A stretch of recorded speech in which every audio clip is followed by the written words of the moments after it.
can do it here. Swinging a drive. Deep center field. Going back is Scott. And that one is gone. This game is tied at 6. Harden drives in. Harden. And it's rejected by Flag. Flag recovers it. Flag driving. He might go coast to coast. Gives it to Nembhard in the corner. Nembhard for 3. Bang! For 3. Ryan Nembhard makes it a 20-point lead. Hands it off. Rodriguez up the middle. Touchdown, Commanders! Rodriguez with the touchdown run. Chris Rodriguez Jr. straight up the middle. Touchdown!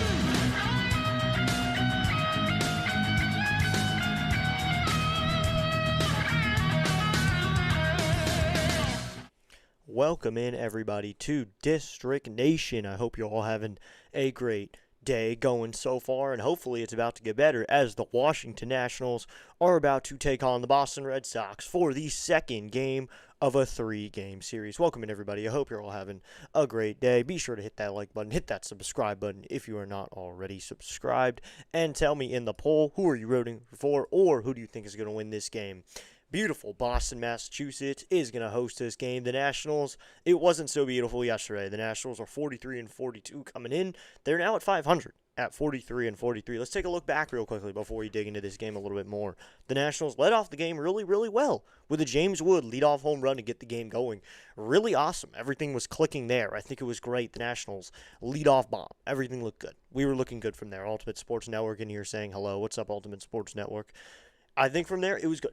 James Wood got it started the best he could, leadoff home run. I think as a leadoff hitter, that's one of the best things you can do to lead off a game is get on base and even better, circle the bases. So James Wood, 6th of the year. He is tied for first in that category with Shohei Ohtani, which is really good. So Shohei and James Wood are two of the powerful leadoff hitters in the league. On the other side, in the bottom of the first, the Red Sox came to play as well, as Rafael and Abreu strung together a couple hits and made a 3-run home run from Wilson Contreras to prove to be very effective. Sam is already in here. What's up, Sam?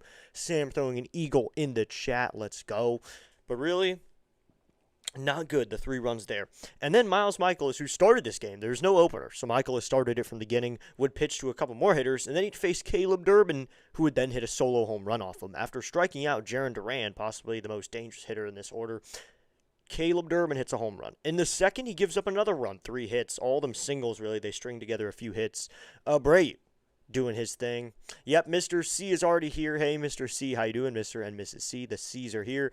And then Meatball showed up. Yep, Meatball showed up after the top of the first when Wood looked like it was looking good. It looked good for Wood so far, but then, bam, bottom of the first, Meatball shows up to the party. So at that point, it's a 4-1 game. And it's 5-1 after the second. In the third, he gives up another hit after Siegler doubles. Siegler's actually in the leadoff spot tonight. He doubles and then steals third, and then all Carlos Narvaez has to do is hit a sac fly to right field, which would drive him in. So then it's 6 runs on the board for the Red Sox. And the thing is, they wouldn't score again for the rest of the game. Meatball from the 4th, 5th, 6th, and 7th inning worked a jam. 12 up, 12 down over that time. And then the bottom of the 8th, Zach Kent has a good amount of work. I mean, he walks a guy, but gets him off on a pickoff. So he'll ended up facing 3 batters total. The Nationals, later in the game, in the top of the 6th inning, would get another run after a few hits were strung together. C.J. Abrams with a 2-bag RBI. And speaking of C.J. Abrams, come over here. Vote C.J. Abrams for All-Star. I'll go through that once again. Right over there, that's the C.J. Abrams picture. That's the QR code to let you go vote for Abrams. The poll came out today. Abrams is in the league. It's 53% of people have voted for Abrams. Vote Abrams. Keep him in first place. Voting ends on Thursday. You got to go vote him. Go vote the man. Go vote him. Ultimate Sports telling you to go vote for him. Yes. Vote C.J. Abrams. C.J. Abrams is better than Mookie Betts, and it's a shame that it's only 53-47% right now. Let's go. Run away with it, C.J. And those are his numbers. 2nd in average, 1st in homers, 1st in RBIs, and 1st in OPS. I will remind you throughout the game to vote him, but here's your first reminder of the evening. 2nd in average, 1st is Otto Lopez, who is not even competing with Abrams. So of the guys, Abrams is the best hitter there. Back to this screen, though. The Nationals, really, I think it was a good game for them. They still got 3 runs on the board. It was just not a good game for Meatball. Meatball Michaelis worked 7 innings. I think the first 3 innings were pretty bad. We can all agree on that. Combined 9 hits over 3 innings. And then 4 innings, he pitches a gem. So I think this was really a good reason on why he needs an opener strategy.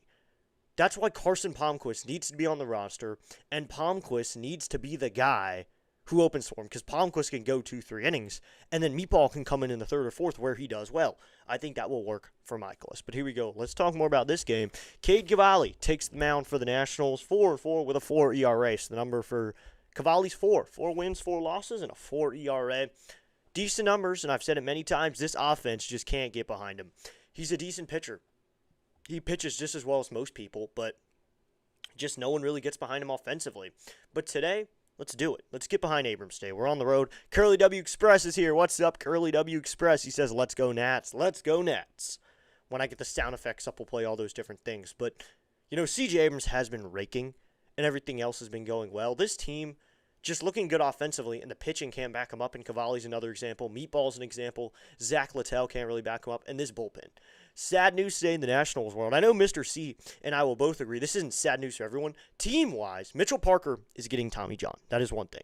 Mitchell Parker's career is going to take a pit stop for about a year. He's going to be out. And then otherwise, it's pretty sad. That is really sad. Mitchell Parker is not going to get a good career because he's getting Tommy John. Otherwise, Carson Palmquist was the corresponding move. Lovelady, I'd call the corresponding move Cornelio. Lovelady's on the IL. I don't think he's going to need surgery. He'll be back soon, but Riley Cornelio's the corresponding move. I think they'll call Lovelady up and send down Palmquist. That's the disappointing thing. They're going to bring up a lefty for a lefty. They're going to leave up the man Cornelio to keep a righty up here. And not the biggest fan of Cornelio. I've voiced that many times, but sometimes you got to go with the guy. I'm calling it CJ will hit a homer tonight. Well, don't call it just yet, but CJ is hot. I mean, yesterday had a knock, so don't you think Parker's not coming back from that at his age? Yes, I completely agree with you, Mr. C. I don't think he's coming back. I think he may get stints in AA, AAA. When we call Red Wings games, we might see him try to build up. We'll see him try to build up, but he's not going to be at the level he ever was at. Not that he was at great level, but he'll be at AAA. He'll be a guy down there. He'll try to build up. I bet he gets traded to someone like the Royals and pitches in AAA for them. Maybe we'll try to get something for him, or he just leaves the team. But for now, he's going to be on the 15-day. He's getting Tommy John. Let's see what happens to him. Good luck to him over the recovery. I'm going to say that. Good luck to him. I hope to see him at some point, at least in AAA. Let's get started with the starting lineups here. We got 3 minutes until first pitch, so let's get going with the starting lineups in batting order for tonight's game. Be sure to drop who you think is going to win the game. Tell me your predictions for the game. Tell me everything. How about this? Give me a dinger of the day if you want to. Give me your dinger of the day. Let's start with the home team, the Boston Red Sox, in this game, managed by interim manager Chad Tracy. They are 37-46. That's 12 games out of first place in the AL East. Leading it off for them is going to be Anthony Siegler. He is the second baseman today. Batting second is Cedon Rafaela, the center fielder. Batting third is going to be Wilyer Abreu, the right fielder. Batting fourth is Wilson Contreras, the first baseman. Batting fifth in left field, Jarren Duran. Batting sixth is the designated hitter in today's game, Romy Gonzalez. Batting seventh is the third baseman, Caleb Durbin. Batting eighth is the catcher, Carlos Narvaez. And batting ninth, once again, is the shortstop, Tungsi Chen. He's the shortstop in today's game. On the mound for the Boston Red Sox is Conley Early. This season is 7-5 with a 3.59 ERA. I mean, he wins games, but at the same time, he loses games as well. Let's go. He'll end up in the independent league with other washed-up 30-somethings and high school graduates. That is a perfect take, Mr. C. That is the perfect way to put it. He will end up in the Indy League. I bet he goes and plays winter ball in Dominican Republic this year, Liga Dominicana. I think it's Liga Dominicana. He'll end up playing there, one of those leagues during the winter to try to get some reps. But he will end up in the Indy League. He'll end up where Trevor Bauer was at the beginning of this season. But, I mean, Trevor Bauer, that's one guy who, I don't know, I feel like he has the talent to be in the MLB. And now, the starting lineup for manager Blake Butera and your Washington Nationals. Leading off, the designated hitter, number 29, James Wood. Batting second, the first baseman, number 87, Andres Chaparro. Batting third, the third baseman, number 45, Curtis Mead. Batting fourth, the shortstop, number 5, C.J. Abrams. Batting fifth, the right fielder, number 3, Dylan Cruz. Batting sixth, the center fielder, number 30, Jacob Young. Batting seventh, the left fielder, number 4, Dalen Lyle. Batting eighth, the second baseman, number 26, Nasim Nunez. And batting ninth, the catcher, number 20, Keibert Ruiz. And on the mound for your Washington Nationals, number 24, Cade Cavalli. And that is the starting lineup for your Washington Nationals. Let's get going here on the road. The Nationals will hit first in today's game. Let's get going.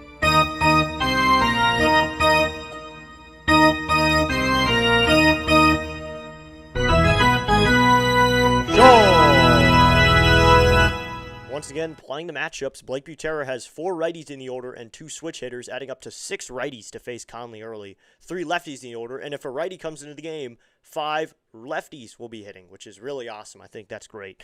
James Wood going to lead it off for the Nationals in today's matchup. James Wood has been good. I mean, leadoff home run yesterday to get the day going, possibly the best way you could start a game. Looks like Ultimate Sports said his prediction for tonight is Nats 7, Sox 3. That's a interesting prediction. I'd like the Nats to put 7 on the board. That means we scored more than we did yesterday. James Wood has 73 runs this season. That's really good as well. Wood has been raking, and he's been getting on base, and he's been scoring. James Wood's the DH in today's game, so all he needs to focus on is hitting, facing Conley early, this good lefty. Conley early, we saw him on Sunday Night Baseball a couple Sundays ago. That's the thing. We saw him a couple Sundays ago. They got to him really quickly. That was, let me check here. I forgot what team it was, but they got to him quickly.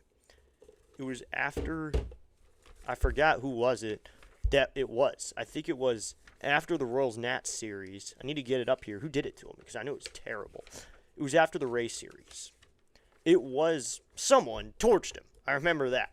I can get it up here. I have it somewhere. I know I do, so I'll get it up here somewhere. So before Rangers, Red Sox. Wyatt Langford went yard to start the game. So, see if we can recreate that. Oppo Taco James right over the Green Monster. Yes, Mr. C. I would love for that to happen. Conley early, he's going to bring you a 4-seamer, a sinker, a changeup, and a curve. He's going to use the fastball the most. So, if you can get a fastball, you got to crush the fastball. So, we're getting ready to go here. First pitch was at 7:10 here. It's 7:11 already. So, 7:11. But what to the top of the first. Conley early getting onto the rubber. He's ready to go here. Throwing his last few warm-up pitches.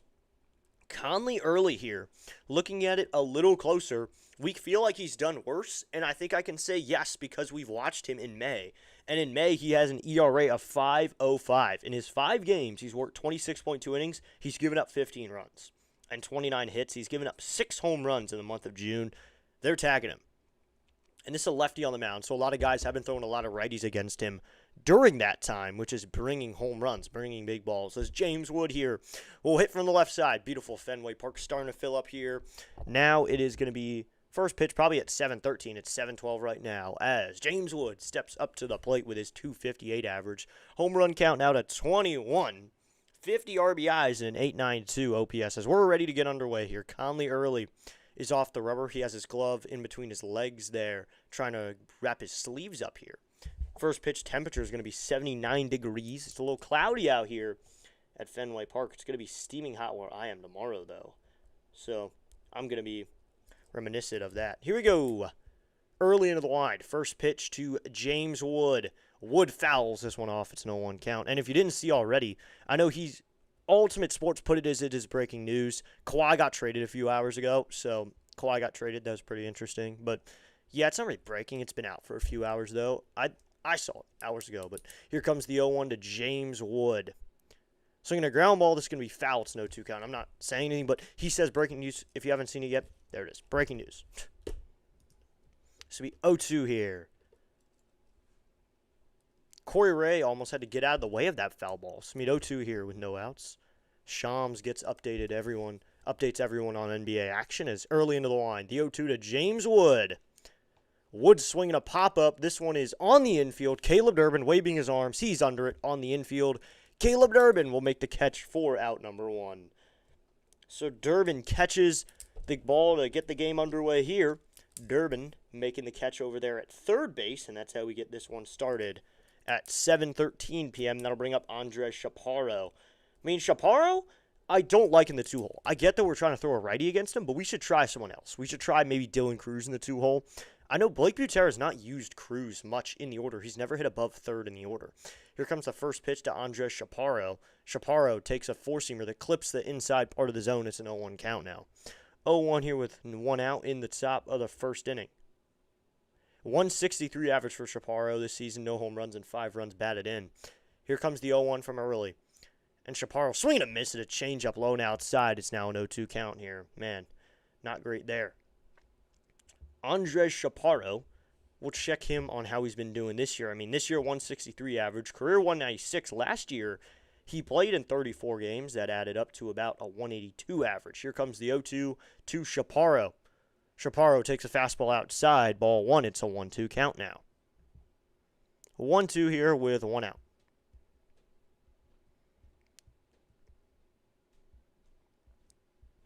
So here comes the 1-2. Early into the line, the 1-2 to Chaparro is low and outside with a changeup, so to be a 2-2 count now. 2-2 here with one out in the top of the first inning. No score as James Wood flies out on the infield to get this one going. But Chaparro here has a 2-2 count. Career hitter 196, 215 average his first 33 games in the Bigs back in 2024 after being traded to DC. Here's the 2-2. Chaparro swinging a miss on a sweeper low and inside. Early gets him swinging. And that is out number 2. So that's out number 2 now. First strikeout for Early now. So there's 2 outs now. That'll bring up Curtis Mead, the third baseman in today's game, hitting from the right side. I think Mead's due. I mean, 227 average, hasn't had too much pop lately. Early into the line. The first pitch to Curtis Mead. Swinging a line drive down the left field line, but foul, and it's an 0-1 count here.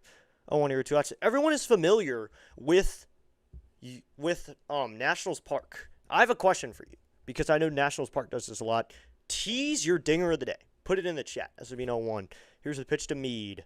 That's low and out, ball one. If you're a Nats fan, you know about that. Put your dinger of the day in the chat. I need to put this in there, but it'd be a 1-1 here to Mead. Here comes the pitch from Early to Mead. Here it comes. Mead takes a changeup in the dirt. They're going to appeal a swing. No, says first base umpire Moscoso. This will be a 2-1 now. So there you go. Put your dinger of the day in the chat. That's for me. Go put your dinger of the day in the chat. 2-1 here with 2 outs. So looks like they moved it around a little bit. Vic Carapaza's over at second. Edwin Moscoso at first. Hunter Wendelstedt at first. Nick Lentz is behind the plate. Here comes the 2-1. Mead takes a slider inside. Ball 3. If everyone is familiar with dinger of the day, pick who you think is going to hit a dinger. I know Mr. C will definitely be familiar with that. Both Mr. C and Mrs. C. This will be a 3-1 here. Early into the line, here's the pitch to Mead. Mead takes a slider outside, ball 4. So Curtis Mead's going to take a walk here with 2 outs. Good patience there to put him on first base. I mean, he got a first pitch to hit, he fouled it off. Got a pitch early, and then Early... he got a good pitch early, and then Early did not give him anything else besides the pitch he gave to him early. It's going to be C.J. Abrams here, 275 average, 17 home runs. Early sets. Here's the pitch to C.J. Early set. Here he comes. Abrams takes a sinker on the outside corner, called strike 1. Mr. C says, still betting on Wood, and District Nation Dad's here. He's saying Cruz goes yard. All right, so DC3 is your man. Early sets. Here's the 0-1 to Abrams. He delivers. CJ swings and fouls this one down the third base line and fouls. So, 0-2 count. I wonder how people would feel if I took a guy who isn't even in the starting lineup for the dinger of the day. A guy in AAA Rochester. I'm going to say Andrew Pickney is my dinger of the day. I wonder if he even hits a dinger down there. Rochester's playing back at home this week. But it'd be an 0-2 here. Early, where's number 71 out there on the mound. Here's the pitch to C.J. Abrams. The pitch, and Abrams takes a fastball way high and outside. Ball 1. That one was way outside. Just a bit outside. He tried the corner and missed. So it'll be a 1-2 here. If everyone's familiar with the movie Moneyball. Early, I mean, he had that trouble with the Rangers, but that's apparently he gets tagged a lot, but that's one of the times where he did give up a lot of hits. Once you really get to him hit-wise, he'll get to him otherwise. And a throw over to first, and Mead's on the run. The throw's going to hit him, and he's there safely. Wow, what a play there. So Mead was on the move when Conley Early went to pick him off. And the first baseman, Contreras, got it, threw it to second, and the ball hit Mead. So now there's a runner at second here. Conley Early went to first. I don't know why Mead's on the move, really. Mead kind of got into the baseline a little bit. I think he may have gotten out of the baseline there. Once he knew the throw was coming, he moved to the inside and deliberately got in the way of the throw. Smart move there, but I don't know what they're going to rule that. But now Meade's at second, so I guess we can give him a stolen base. Chad Tracy's saying he got in the way of the ball. I get that too. That's probably what I'd say too. He got in the way. He deliberately moved where Tungshi Chen was standing. He was standing on the inside, and Meave moved closer to the inside as the throw came. Meade took it for the team, and he now stands at second. Mrs. C here, I picked C.J. Abrams. Oh, that's awesome. Got a pick for the All-Star. So got a few picks in. Meade gets hit in the back with that one, kind of left side of his back, maybe a little bit onto his arm, but looks like he is on second with 2 outs now. Runner in scoring position here with the 1-2. Chad Tracy already argued his way, so I think we just give him a stolen base. Here comes the 1-2 to Abrams. Abrams swinging a miss at a sweeper way outside. Abrams flails at that one, and that's out number 3, inning over. Wow, that was not a good swing from the future All-Star. That's out number 3, and that will end the inning. 1 man left in scoring position. That's Curtis Meade after a walk. One to the bottom of the first. Nationals 0, Boston coming up right here on District Nation as we head to the bottom of the first inning. It'll be Siegler, Rafaela, and Abreu for the Red Sox in the bottom of the first inning. Anthony Siegler will lead it off, though. He was hitting in the 7-hole yesterday, though, where he had 2 hits. A lot of people had a multi-hit game yesterday, though. Rafael with 2. Looks like Durbin had 1, and then Siegler with 2. So only actually 2-hit games, surprisingly. And they got 9 hits on the board, and they only have 2 2-hit games. So really everyone was doing their part offensively in that game. So we had 2 to the bottom of the first. Mr. C says, and I'm calling it Oppo Taco. All right, so over the Green Monster for his second hit of the series. That's a bold move, Cotton, but I guess he's going to take it. So we'll head to the bottom of the first. Mr. C being big and bold. I wonder how Cavalli fares against this good Red Sox offense, but not too good. A hot Red Sox offense. Let's say that. 5-game win streak. This team is winning games, so they're doing something right. That's the thing. They are doing something right. Let me get here. The mic is all the way. It was not all the way up, but they're doing something right here because they're winning games. They've won 5 in a row. How does that fare later in the season? I don't know. Maybe this win streak won't last till the end of the season, and this production as an offense won't last the entire season either. As we head to the bottom of the first, Siegler will lead it off against Cade Cavalli as we get going here in the bottom of the first inning. Siegler, Rafaela, and Abreu kind of similar to yesterday, except yesterday it was Yoshida in the leadoff spot. Yoshida isn't even in the order today. Romy Gonzalez is the designated hitter today. Rafael and Abreu, that's the same 2-3 punch. And 4-5 is the same with Contreras and Duran. Kind of changes from there as you move down the order. Cavalli, step back wind. Here's the first pitch to Siegler. That's going to be kind of fouled off on a very kind of a check swing, but then he went all the way through. Let's say that's a sword. So it's an 0-1 count. No, kind of a sword swing there to foul it off. It's an 0-1 count. 18th start this season for Cavalli. He has a 4-4 record with that 4 ERA, 83 and a third inning worked, 29 walks, 89 strikeouts. So he's striking guys out. Here comes the 0-1. Swinging a foul off. Oof, that's off the mask of Ruiz, and it's an 0-2 count. Ruiz says he's okay. Pat Siegler on the back, who was checking on him.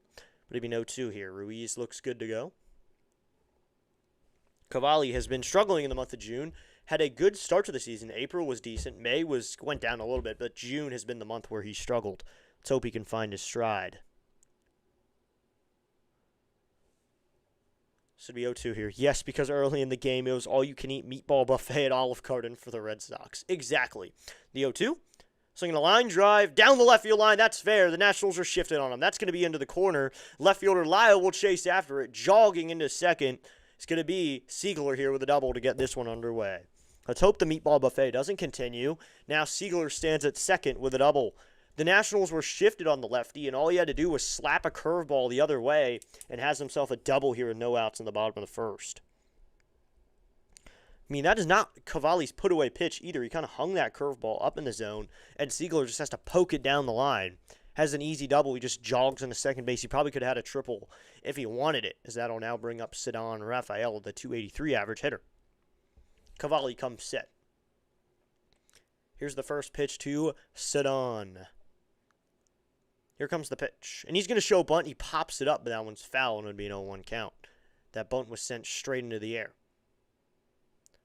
This season for Cavalli, he's got a fastball, a knuckle curve, a sinker and a sweeper. Over 50% of the time is covered by the fastball and knuckle curve. Sinker and sweeper kind of just fill in the gaps there, over 60% actually. So it'll be an 0-1 here. Cavalli sets. Here comes the pitch to Raphael, and Cavalli turns around, throws to second, not in time. Back in safely with a dive is Siegler. District Nation mom here now saying, I say Wood. Hope he continues this streak in Boston. Oh, so you got a lot of Wood people here tonight. A lot of people want a Wood home run. I'd like an Abrams home run so we can campaign a little bit more for Abrams trying to be an all-star. As Cavalli sets at the belt. Here comes the 0-1.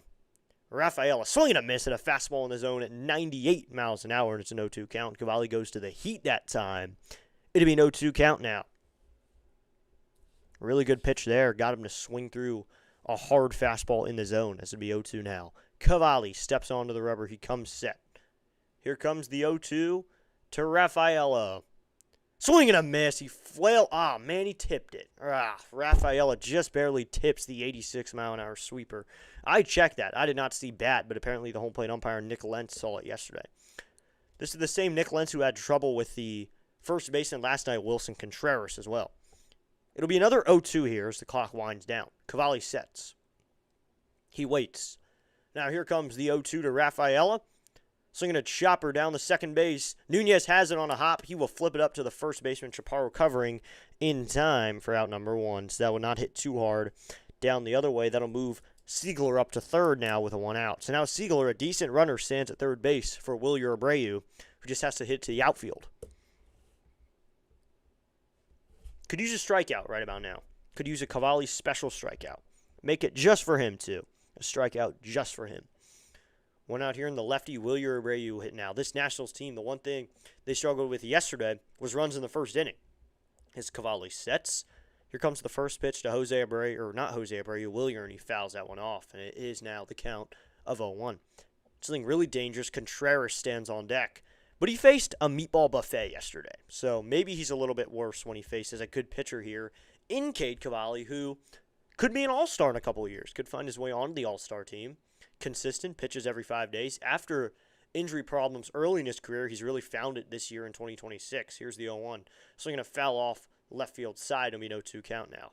99 miles an hour on that fastball. So it'll be an 0-2 count now. 0-2 here with 1 out in the bottom of the first inning.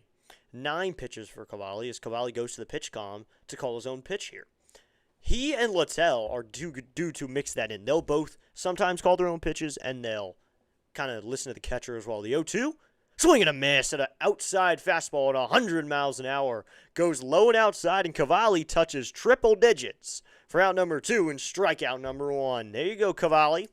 He goes to the 100 miles an hour fastball out of the zone, low and away, and Abreu can't even touch that one. There's 2 outs now, and that'll bring up Wilson Contreras. Wilson Contreras has 17 home runs. He's got pop, or 18 home runs now with that 282 average and 53 runs batted in. Here's the pitch. That's low and outside with a knuckle curve. It'll be a 1-0 count. 1-0 here with 2 outs. Contreras also hitting 282, so one of the higher batting averages you'll see for a power hitter as Cavalli comes set. Here comes the 1-0 from Big Cade. Here is the pitch. Cade throws a low third baseman Meade bobbles it. He'll go to first. Not in time, and Meade making an error brings in a run. An easy ground ball over to Curtis Meade, and he snow cones it. It's now a 1-0 game. This field just can't figure it out. Nothing is working here in Fenway. This team just can't figure it out. Cavalli goes to the low and outside fastball. Should have out number 3. That run is going to be unearned. Cavalli snow cones an easy chopper to him and fires it to first. Or that was Meade who snow cones that ground ball, and Wilson Contreras just barely beat it still. So that's a run now. This team just can't figure it out. Meade makes an error, and now it's meatballs from the infield as Contreras stands at first. Now to be Jarren Duran. Here's the pitch. Duran takes a ball low. Runner on the move. The throw is not in time and gets away from Abrams.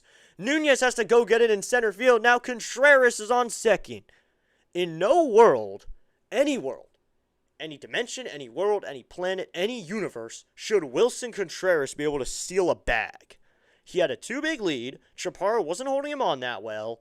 And Abrams still can. Well, that's more Ruiz's fault. You can't really blame that on anybody. But 0-1 count here with 2 outs. And they're going to give him a stolen base. You got to give Meade an error, though. That run cannot be earned. We cannot give just Cade Cavalli free runs when he already has a bad ERA. None of the runs from here on are earned anyway. Here comes the 0-1 to Jarren Duran. Duran sword swinging a knuckle curve, and it's no 2 count. They did end up giving him a fielding error on Curtis Meade. Very deserving. And then Wilson Contreras steals a bag. That's his second of the season.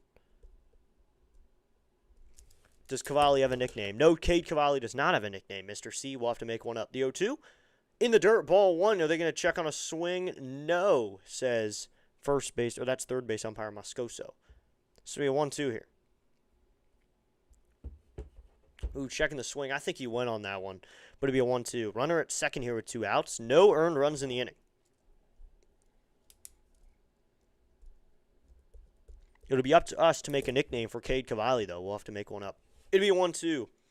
Here's the pitch to Jarren Duran. He delivers. Swinging a fly ball out to left. Ranging over is Lyle. Lyle makes the catch and bangs up against the wall for out number 3. Nice play by Dalen Lau, but now he's hobbling around a little bit as he runs in. Now he looks good, but that's out number 3, and that will end the inning.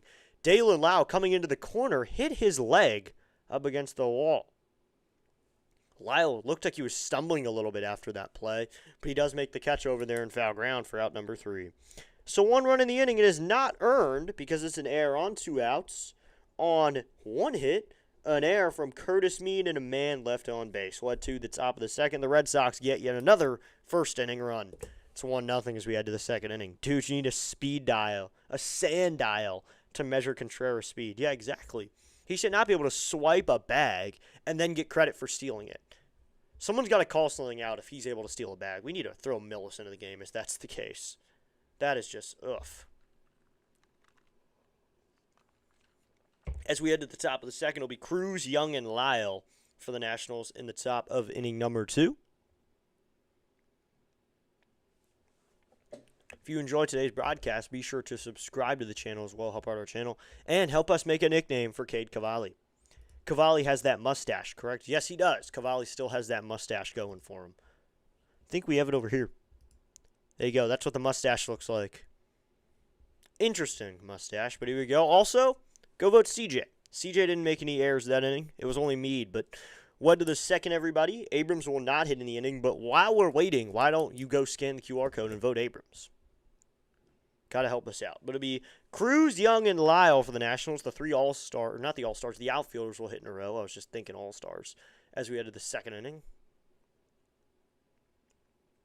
Dylan Cruz, a righty. Looks like some people, I think a couple have Cruz for their dinger of the day. I mean, a lefty-righty matchup. I bet Cruz could tag one.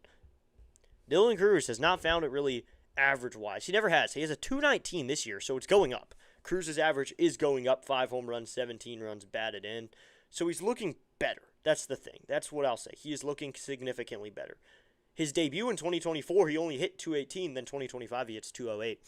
Here's the pitch to Dylan Cruz. Cruz takes a fastball up, ball 1. It's a slider up, so it'll be a 1-0 count. Let's go. We just gained another subscriber now at 515. Let's go. Hit another milestone. 5 away from 520. Here comes the 1-0 to Cruz. Cruz takes a sinker up and out, ball 2, and it'll be a 2-0 count now. 2-0 here in the top of the second inning from Fenway Park in Boston, Massachusetts, home of the Boston Red Sox, the team that Billy Beane did, in fact, not assemble. Here's the 2-0 to Cruz. That's low, ball 3. It's a 3-0 count, so can't get the call that time. It'll be a 3-0 count. Looks like an earlier version of Salvador Dallas Stash. Check his photo. If so, how is about Tally Cavalli? Oh, that's good. Here comes the 3-0 to Cruz. Cruz takes a fastball inside, called strike 1, so it's a 3-1 count now. Dali Cavalli. All right. Dali Cavalli. It's a good nickname. This would be a 3-1 here. Here's the pitch to Cruz. Cruz swings and lines this one to right field. That's going to drop for a base hit. So right fielder Abreu will pick that one up, but Dylan Cruz delivers here with no outs and a base knock for the Nationals here. Just finally gets them going. Dylan Cruz slaps one out to right on a 3-1 count. He gets the pitch he likes, a little bit outside. He can take it, Oppo. Thought that was a fly out at first, but he hits a nice line drive out to right for a base hit. I mean, that's what you want to see from a guy like Cruz, whose average has always been the thing he's struggling with. On a 3-1 count, instead of thinking home run, he's thinking base hit. As that'll bring up JY now in the 6th hole. Here's the pitch to Young. Young takes a sinker in there, called strike one, top part of the zone. It's an 0-1 count now. 0-1 here, top of the 2nd. 1-0 lead for the Red Sox. Young with that .221 average, 8 home runs, 30 runs batted in. I mean, he's been more powerful this season, really. Here comes the 0-1. And Young swings and fouls this one off, and it's no 2 count now. Looking at Young here, let's take a look at Jacob Young. Just a little bit closer. If you can find a photo of Dolly, post it so DN Nation can weigh it. Oh, yeah, that'd be awesome. I don't think you can post a photo in the chat, though, but I will check it out. Jacob Young has a lot more power this season, you'll notice, as here comes the 0-2 to Jacob Young from Conley early as he comes set, but in previous years, his average has been the thing that he's provided to the team.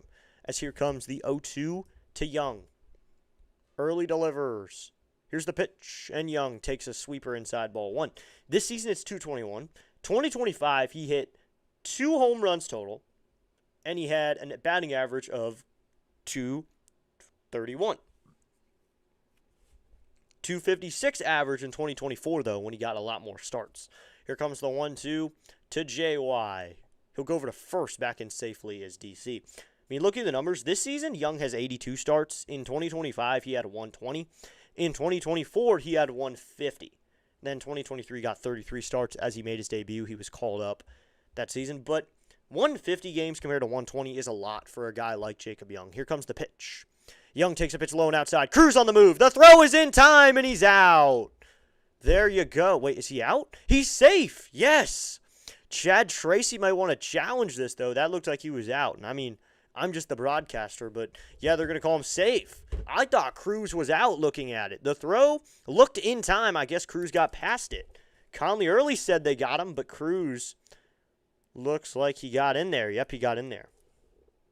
Sorry for me misspeaking and saying that he was out. But now Cruz is in scoring position, and Lyle's on a 2-2 count. Conley sets for this is Young. I keep messing things up. Here's the 2-2 to Young. He delivers. Young check swing. Yep, he did, says first base umpire Wendell Stetton. That's out number 1 here in the inning. So Cruz steals second, but Young is down swinging. That's out number 1. Strikeout number 3 for Conley early. That one is swinging because he check swung. Now, that'll bring up Dalen Lyle, who just is in a slump right now. He's in a funk and he can't get out of it. But last 15, he's hitting 163. He's come along a little bit lately. His last 7 hitting 238. So here comes the first pitch to the lefty Lyle here. Here's the pitch. Lyle swings and fouls this one off third base side, and it's an 0-1 count now. I like that he's slowly getting that average up. I mean, 248 average, it is climbing. This year had some of his worst seasons, though. Last season, September, people know about September. Dalen Lyle, 11 triples at the second half of the season. Here comes the 0-1 to Lyle. He delivers. And Lyle swinging a drive, hit well out to right, but under it is the right fielder Abreu. A couple steps in front of the track, he'll catch it. Cruz will tag up for third. He will be there safely as the throw's in a second. So that'll move Cruz to third. Productive out there for Dalen Lyle here. Out number 2, but it moves the runner up to third, so 90 feet away for Nasim Nunez to hit now. So Nunez will step up to the plate. He's hitting 234 over his last few. Last 7, he's hitting 125 because he kind of fell off of that hit streak, but still over his last 15, it's fun to look at with that 400 average when he had 16 hits over the time. Only 2 hits in his last 7 games, though. Coming set is early. Here comes the pitch to Nasim Nunez. He delivers. And Nunez takes a sinker inside. Ball 1. It's a 1-0 count here. 1-0 here with 2 outs. Nunez up to the plate. No home runs still. He only has a few barrels this season. 27 runs batted in. Really working hard here against this Nationals team. He's at 30 pitches in the second inning. Here's the 1-0. And Nunez swings through a slider low and inside. So that evens up the count at 1-1. I mean, previously Nunez has found his stride later in seasons, or at least maybe later is in August, more towards the summertime of the season. Early sets. Looks like the first baseman is in deep on the grass. That's Contreras. Here's the pitch. And Nunez takes a curveball upstairs, ball 2. I mean, last year, just looking at last year a little bit, he was nothing of a starter. I mean, in June, he appeared in 3 games. And then he didn't appear in a game for July or August. Then he comes back in September, and he hits .282 at the big league level and stacks a .328 on base percentage. But he didn't get starts during those other months of the year. His coming set is early. Here comes the pitch to Nunez. Contreras still creeping in, expecting a bunt. Here's the 2-1, and Nunez fouls this one off, and it's now a 2-2 count. So Contreras can kind of lay back here, not like he's going to bunt with 2 strikes.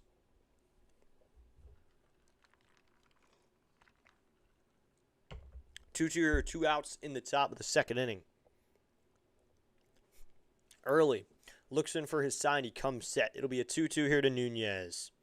Here's the pitch. Nunez needs something here, the 2-2, and he slaps this one out to right, but that's foul once again. That one more goes deep into the stands, though. A lucky fan gets to hold on to that one. It's be 2-2 here with 2 outs, runner at third at the top of the second inning. Nationals would like to respond to the Red Sox first inning run, maybe plate Cruz right about now. Produce their own run. It'll be a 2-2 here. Here's the pitch to Nunez. Conley early sets. Now time called here by the hitter Nunez with a 2-2 count. Could use a quality start today from Cavalli as well. The bullpen hasn't had to work too hard in the past few games, but I'd like them not to need to work hard at all. Maybe get them ready for the homestand coming up. A long, long homestand. The 2-2 coming to Nunez. He delivers. Nunez takes a sweeper inside, ball 3, so it's now a 3-2 count. Early finds himself at 35 pitches on the game now. It'll be 3-2, 2 outs here. Looks like Dylan Cruz will not be on the move because he's at third, so he's not going to be running home when there's no one forcing him to go. But he will take a good secondary in case the ball is put into play. It'll be a 3-2 here. Coming sets early. Here's the pitch to Nunez. Swinging a ground ball down the line and foul. So do 3-2 again. He gets early on that one and fouls it off. So a good AB here worked by Nunez. He's not going to go down without a fight, though. He is showing that clearly. So far, seen a lot of his pitches. Saw sinker, slider, curve, then another sinker, then a fastball, and a sweeper, and a slider. I bet he goes back to the fastball. The 3-2. And Nunez takes a sinker down low, ball 4, and Nunez takes a walk. So 2 base runners in the inning now. Nunez stands at first, Cruz at third here with 2 outs.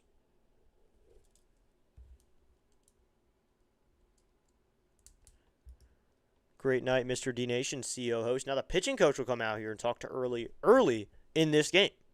Early will be talked to early as he lets up a walk early in the early innings of this early game at 7 p.m. at night. That was awesome, right?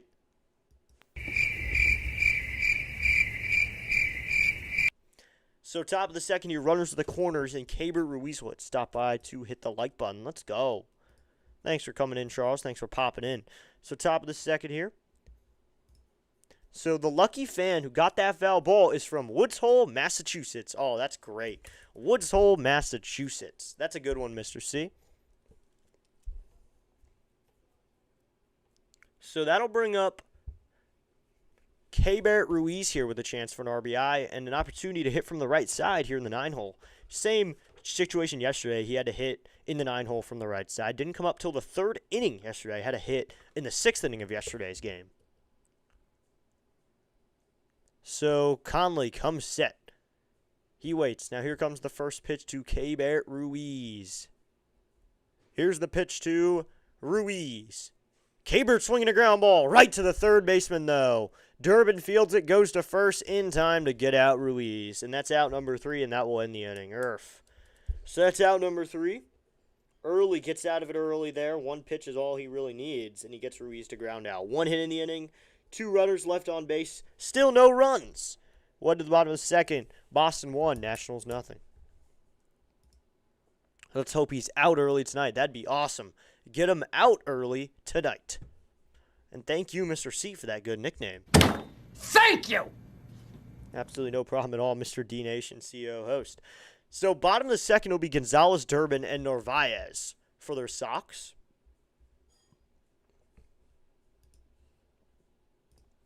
So we go bottom of the second here. That'll bring up Romy Gonzalez. Mr. C saying out early. That's a really good nickname, though. That is the nickname. Out early for the night. We got to get him out early. And he's faced the full order through 2 innings, so I feel like that's a good sign. He's faced the full order through 2 innings. I don't know. I think that's a good thing. If he does it again, he's through 4 innings facing the entire order. That means we're coming up on our 3rd time through the order in the 5th inning. Nationals last time in the 5th inning, we're still going through their 2nd time. So it'd be really, really good for this team to be able to come through and just work long ABs, get into early quickly. It'd be nice to have to face Chapman because Chapman hasn't been great, and Chapman doesn't throw as hard anymore, and this is a team who can tag a hard-throwing lefty. Put in Cruz against a hard-throwing lefty, that ball's out of here. I mean, that's just how it is. He's really good against guys like that. And get us an NATS. That'd be really good too. But it'd be Gonzalez, Duran, and Narvaez in the bottom of the 2nd inning.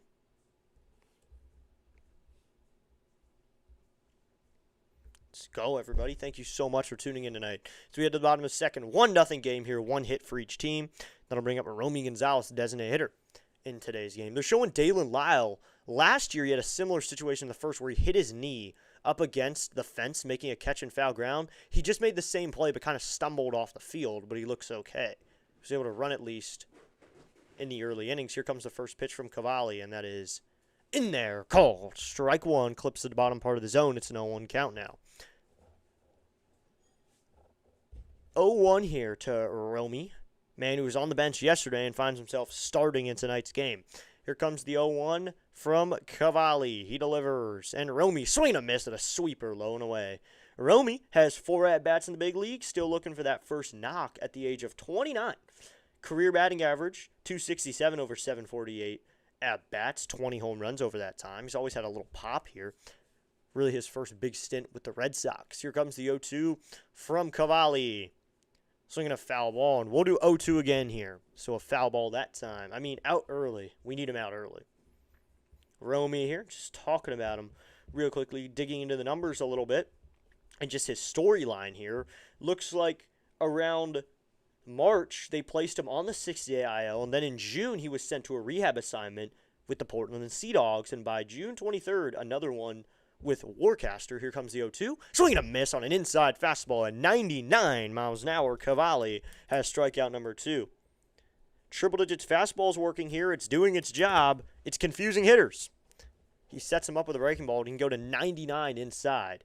And by June 28th, Romy Gonzalez was called up from the 60-day IL to the big league team. But, I mean, good for him getting through that rehab assignment after being on the 60-day. Coming back by June. Only 4 months on the 60-day. That's rare that he's there that quickly. Now to be Carlos Narvaez, and that's going to be, it's Caleb Duran. He takes a fastball outside, ball 1. It's a 1-0 count here. Duran hitting .231 on the season. 7 home runs, 35 runs batted in. It'll be a 1-0 here. Cavalli. Step back wind. Now he goes to the pitch to Duran. And Duran swinging a ground ball foul. It'll be a 1-1 count. Duran's the 3rd baseman in today's game for the Sox. So let's see how everyone's dinger of the days are going to pay off. Looks like Mr. C put Wood, Mrs. C put Abrams, District Nation Dad put Cruz, District Nation Mom put Wood. So we got kind of that group. Has to be a 1-1 here. Cavalli into the wind, the 1-1 here to Duran. Swinging a foul back, it'll be a 1-2 count now.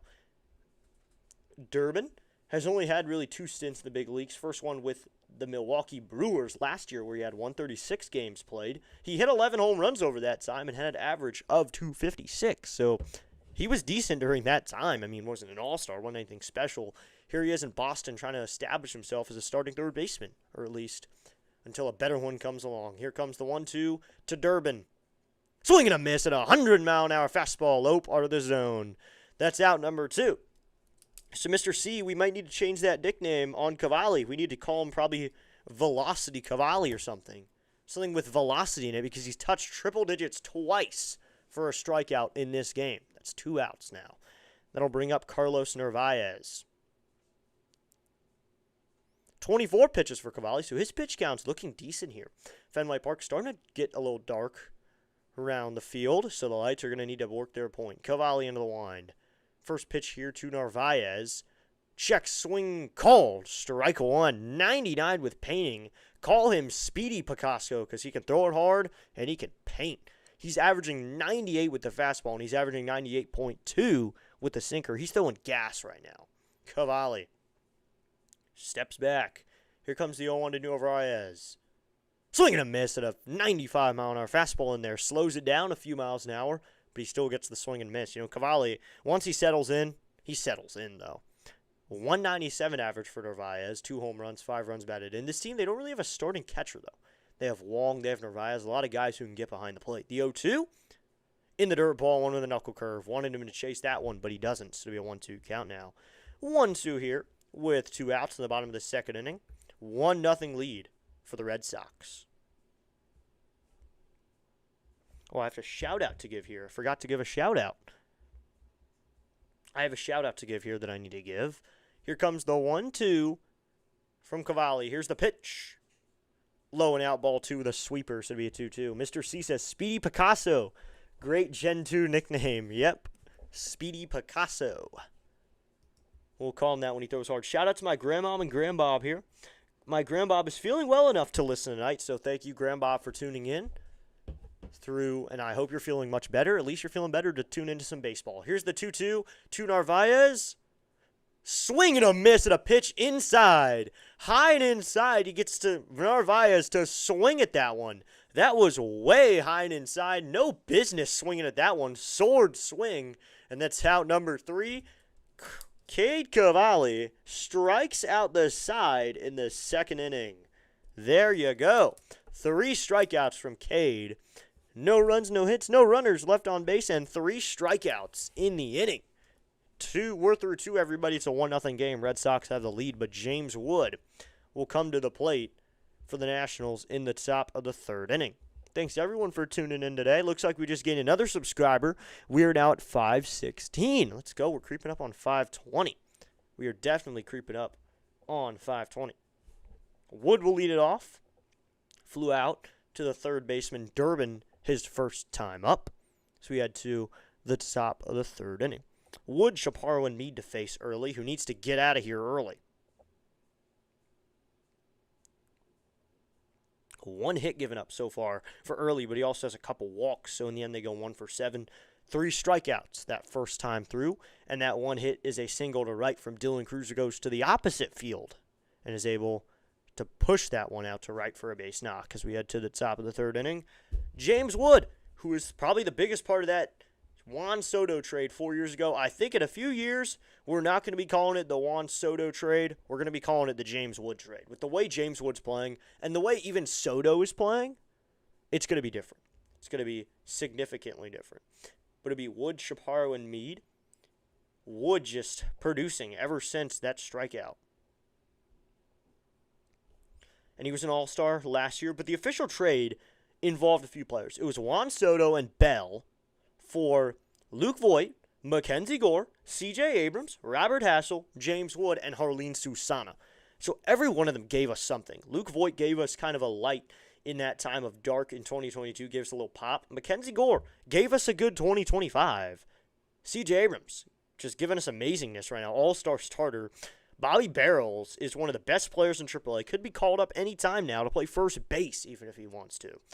James Wood, he's James Wood. And then Jarren Duran, kind of like the last piece everyone kind of forgets, I believe. I feel like everyone forgets that part. Jarren Duran, hard-throwing guy down in high A who's on the IL right now, but has potential to be the best player for this team. Here's the pitch. Wood takes a slider in there called strike 1. It's now an 0-1 count here in the top of the third inning. Red Sox have a 1-0 lead as we continue this game. We know 1 here. Here's the pitch to James Wood. Wood swinging a foul off and a 0-2 count. Gets the changeup and he just fouls it off. So 0-2 count. Ultimate Sports Network saying he's back. All right. 0-2 here with no outs in the top of the third inning. Early into the line, the 0-2 to James Wood. Wood swings and chops this one. High chopper. Second baseman Chang, or that's the shortstop Chang, misses it, and that's going to be a base hit for James Wood. On an extremely high chopper, Woods just chops it up the middle. There's no better way to explain it. He chopped it up the middle. He gets kind of on top of it and just bounces it right over the pitcher. That one went really high. That looked like a pop-up after the bounce.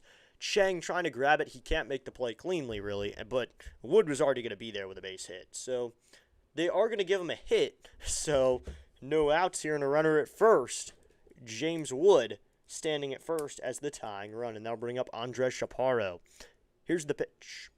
Chaparro grounds this one foul down the third base line. It'll be an 0-1 count. I mean, that's the best way. If you want to have a little time to get on base, just have a little bloop hit. 159 average now for Chaparro. That average is the one problem, but he still gets that option in the 2-hole. Here comes the 0-1, and Chaparro takes a changeup up and out, ball one, so it'll be a 1-1 count. The one thing is, could we replace him with Cruz in that 2-hole? I'd like to see Cruz in the 2-hole. Wood, Cruz, maybe even a Wood, Cruz, Abrams combo. I mean, right now you got Mead in the 3-hole. Let's try Wood, Cruz, Abrams. Abrams probably not going to hit 3-hole, but he's our cleanup hitter right now. Here comes the 1-1. Chaparro swinging a broken bat to the shortstop, Chang. He goes to second for 1. To first, in time for 2. So Wood gets the base hit, but then Chaparro, broken bat double play, 6-4-3 for 2 outs now. Bat Boy will go get that broken piece of Chaparro's bat. There's 2 outs now. Chaparro broke his bat on that grounder, and it was to the shortstop, Chang, who was able to field it cleanly. Threw it to the second baseman, who's more toward the hole. Second baseman went to first for a 6-4-3 double play. That'll bring up Curtis Mead now. Into the wind is early. Here's the pitch to Mead. And Mead swinging a miss at a curveball low and in. It's an 0-1 count. 0-1 here with 2 outs. 227 average for Big Mead. 14 home runs, 39 runs batted in. I think there's a very good chance if there's one guy to really get a hold of one, I'd see Mead getting a good hack on one right about now. Early. Gets his sign. He goes in the wind. The 0 to Mead. And Mead takes a fastball right in there, called strike 2. It's an 0-2 count. I mean, that was a pitch to hit. A little one on the outside corner, but didn't hack at that one. So, I mean, 0-2 here to Curtis Mead, the man of Australia. Here's the pitch. And Mead takes a changeup in the dirt, ball 1. So, it'll be a 1-2 count now.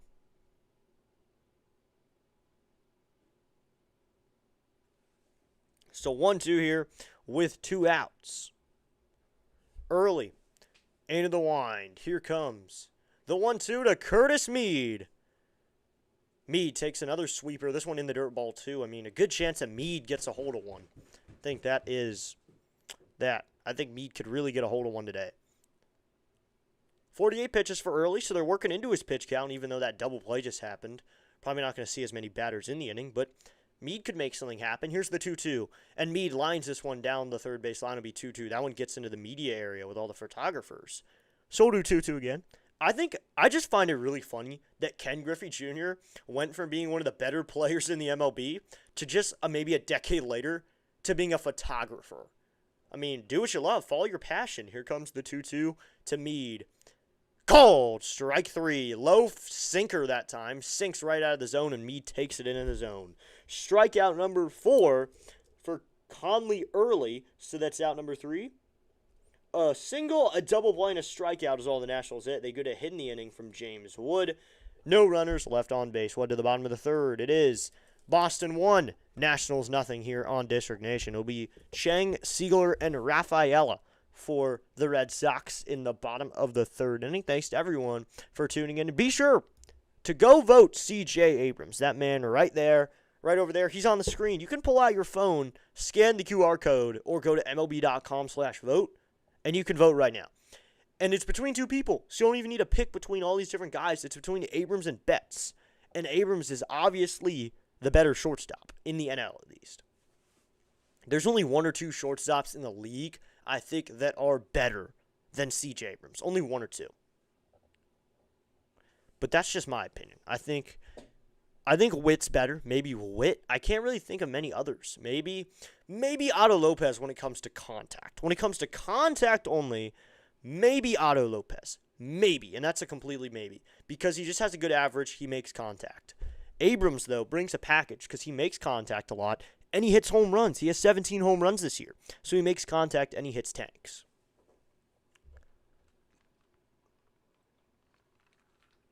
So we had 2 bottom of the third. Sung-Chi Chen will get his first one here. Spaceman Sports says, "Hey, Thomas Fitzpatrick raid." What's up, Spaceman? Thanks for tuning in, man. The Thomas Fitzy raid. So here we go. Bottom of the third here. It'll be Chang, Siegler, and Rafaela. Chad Tracy played for the Nationals at one point. I mean, he had 9 MLB seasons, had a trip to the Nationals 2013 towards the end of his career, played with the Nats. That's pretty cool, and he's the interim manager. He's a 27-29 record, though. I think he was with their AAA affiliate. Then he gets the call up to the big leagues here. So no outs here in the bottom of the third inning. Here's the pitch, and Chang takes it in there. Called strike one on the inside corner with a knuckleball, and it'll be an 0-1 count.